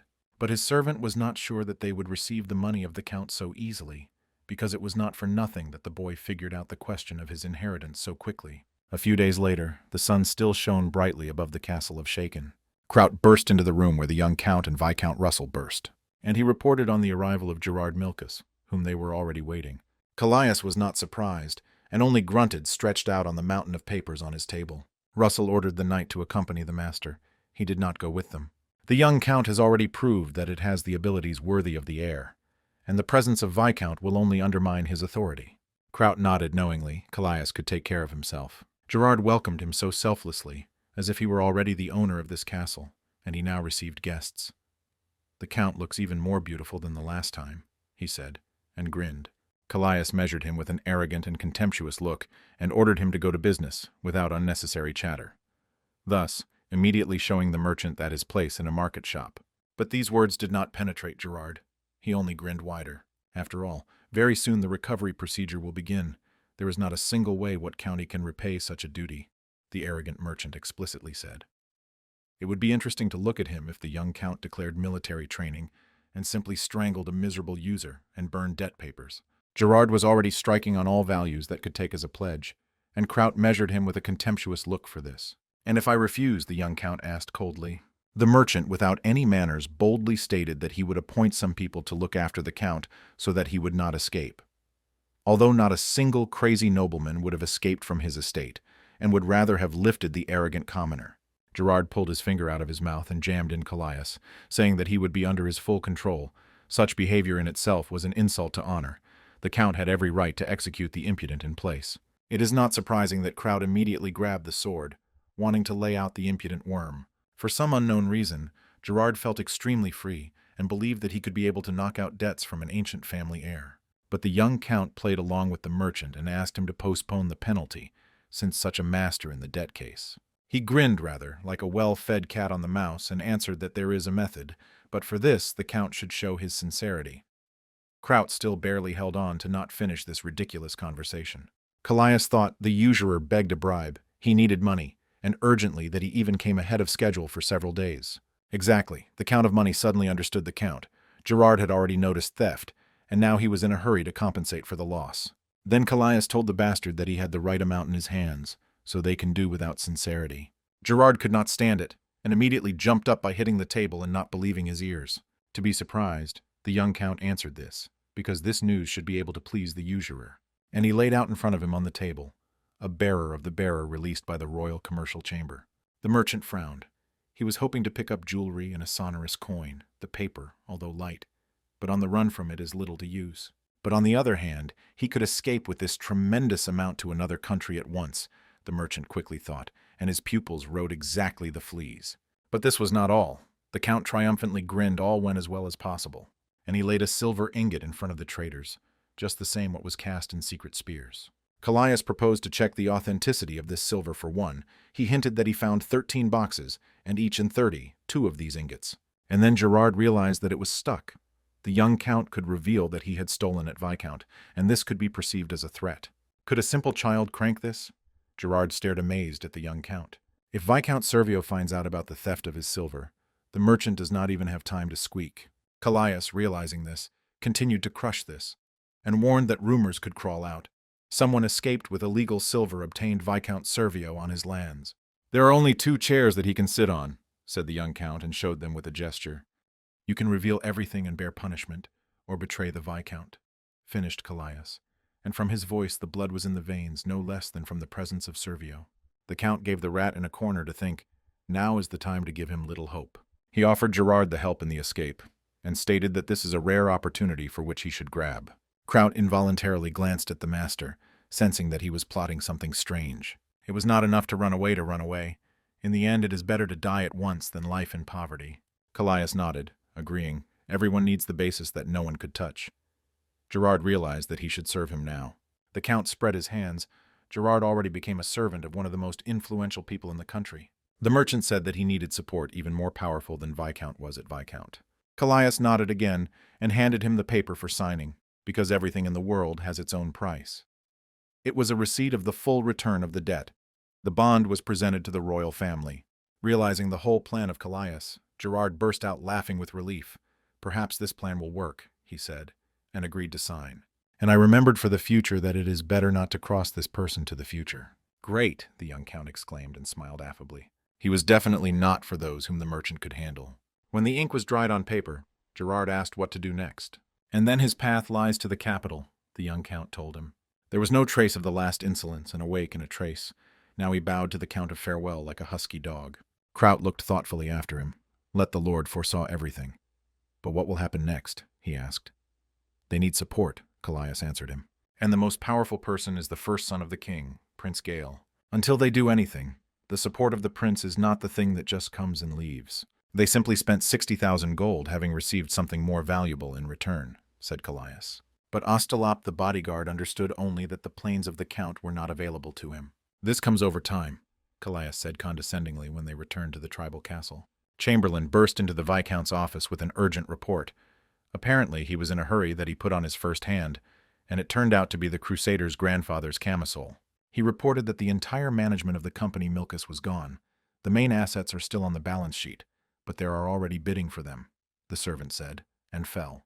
Another servant of the Crusader in a long camisole burst into the office with a report, and said that the collectors now burst into the office of the company Milkus and were a rustle there. But this is not all. Most of the shadow troops escaped that some instructors working in the camp on the Gorda Plateau were even worse. And today a corpse was discovered, with a meaning the servant added, as if all other troubles were few. Realizing that they were messengers of bad news, serving people strained, and waited for the Viscount, who phlegmatically leafed through the book. Then another person burst into the room, the captain of the Shadow Knights, and said that everyone who was unhappy with their position escaped.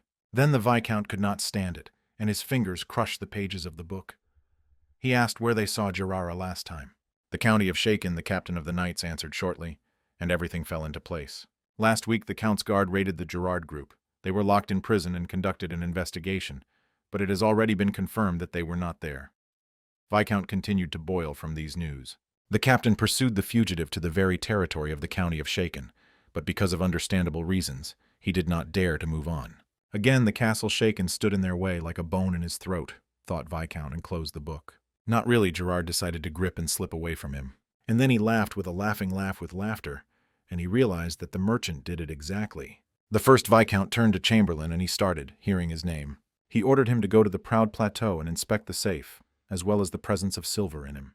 The Bog in the Crusader's costume was surprised, because according to the information, the mine fell and was covered with sand. The Viscount poked a finger at him and asked that it was not that their shovels were over. He should unearth and find out if there is silver in the mine. Then he turned to the captain of the Shadow Knights and ordered to withdraw a spy from the county of Shaken. It was impossible to open him, and the scope of Gerard is most likely far from there. The captain nodded and asked whether it was worth stopping the persecution completely. The Viscount agreed and said to follow the ships that they sail along the Aran River, and if Gerard does not appear there in 2 weeks, he may return. Then he ordered Battler to prepare, and resolutely walked to the exit, to go to a meeting with the Marquis of Antonio.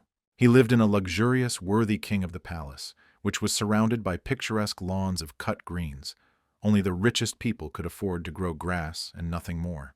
The Marquis was surprised when I heard everything. Even such perfectionists as the Viscount allowed miscalculations.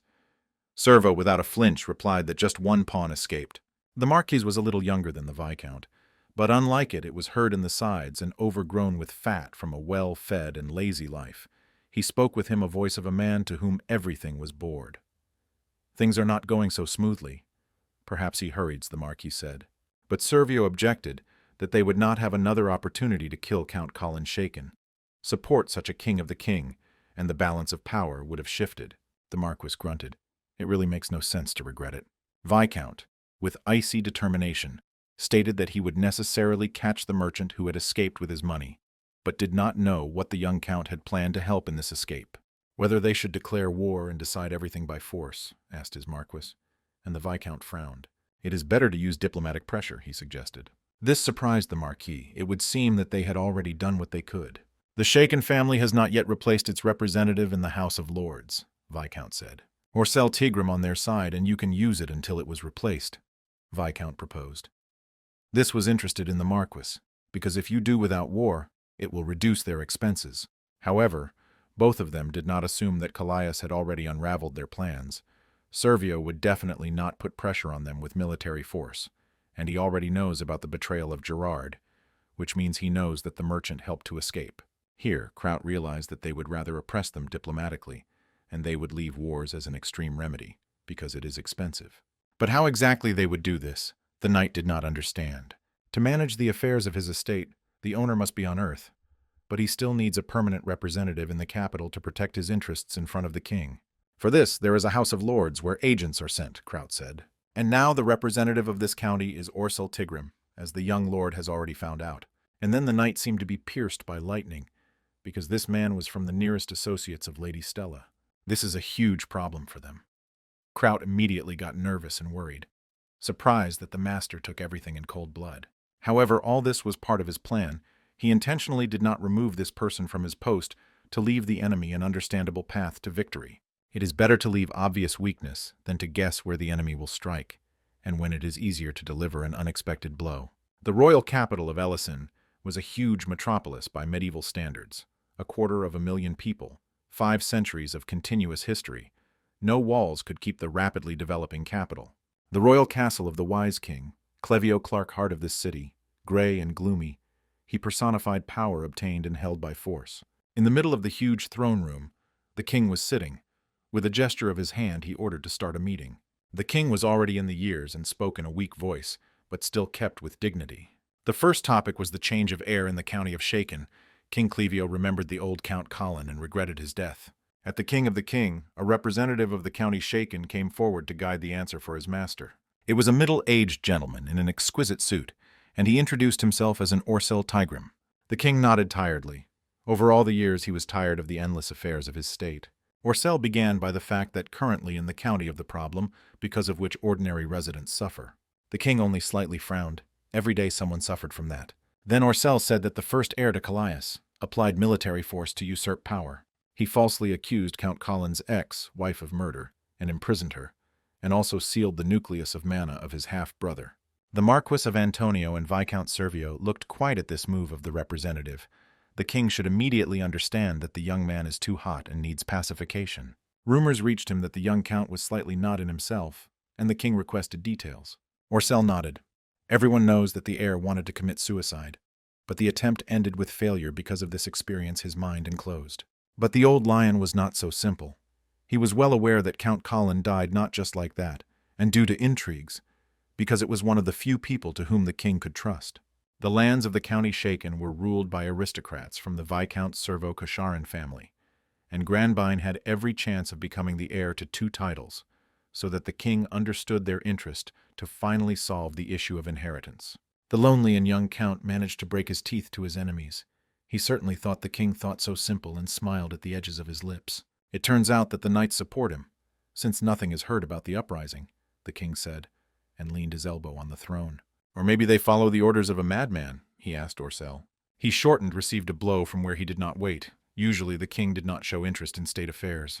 Then the Marquis Anthony spoke, who stated that the main thing here is that the young count seized the nucleus of mana of another aristocrat without a proper court. So Callias should be called to the capital, and personally make sure if he is healthy mentally and physically. That's what the Marquis Antonio demanded loudly. The king understood that the Marquis was definitely not baking about the honor of the nobles, but agreed with this requirement. But the investigation itself instructed the imperial department. The Marquis that returned to his place at the table wanted to object, but the king did not allow it. If the king said this upset them, they can send their observer, and the Marquis could not argue with this. The conspirators met after the meeting at the carriage of the Marquis. From what happened, they realized that the king clearly favors the son of a person faithful to him and prepares his creature.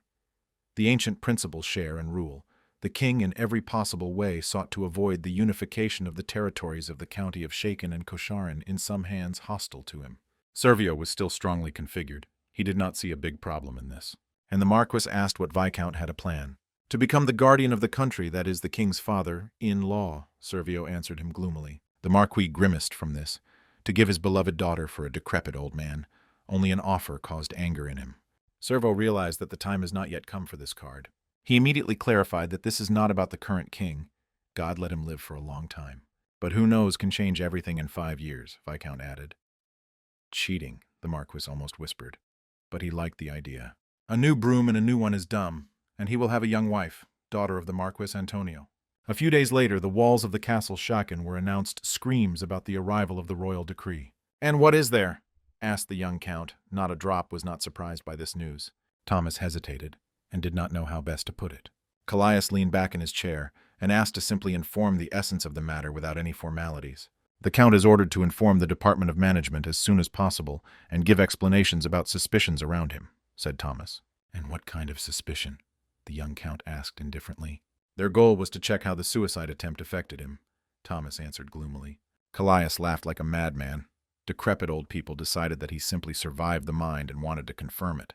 You should not even respond to such nonsense, Callias ordered Russell and everyone else ignore this oral decree. Then both knights were amazed by his courage, Kraut asked in surprise. The count could not just ignore the royal decree. Do he really have to jump to the capital, according to the first oral instruction, even without a written order, so that the pompous old people check him as a child for sanity? Callias asked and snorted contemptuously. This is exactly what Viscount Servio expects from him, he noted and laughed.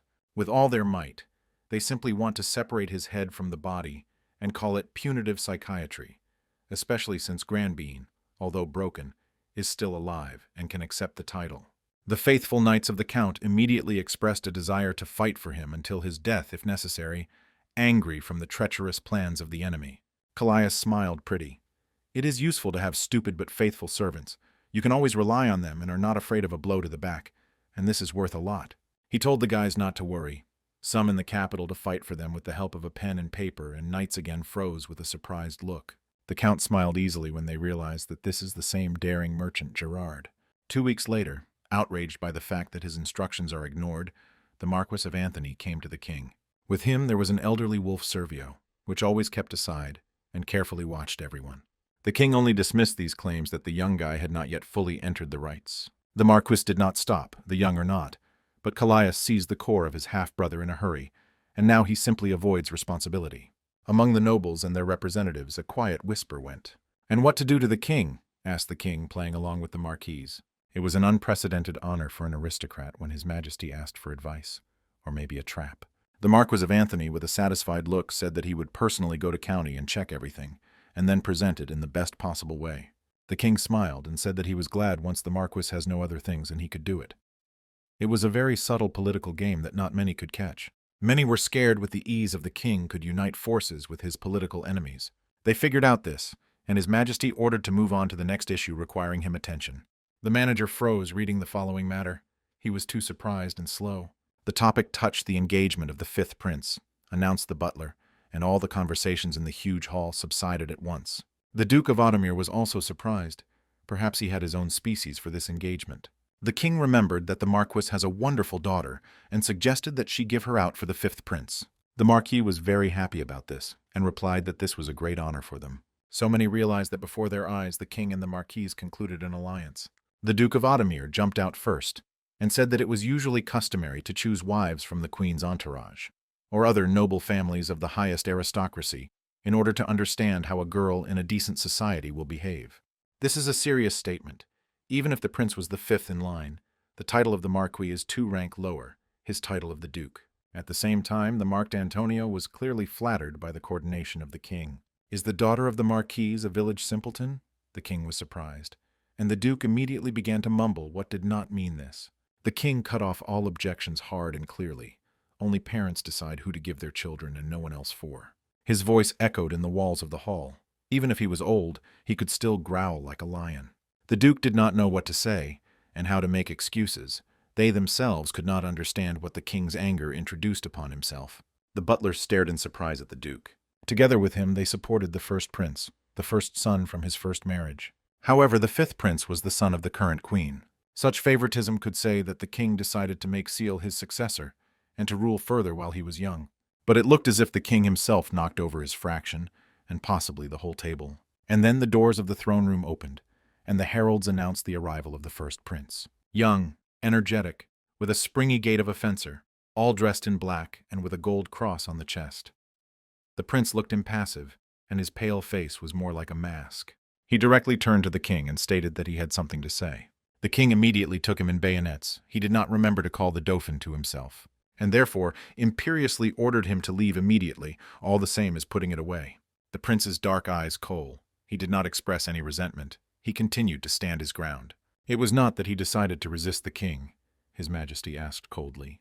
The prince steadily withstood a heavy look and replied that he did not intend to do it. The king again raised his voice and repeated the order to leave the hall and not interfere in the engagement of Seal. The prince objected again that there was a misunderstanding.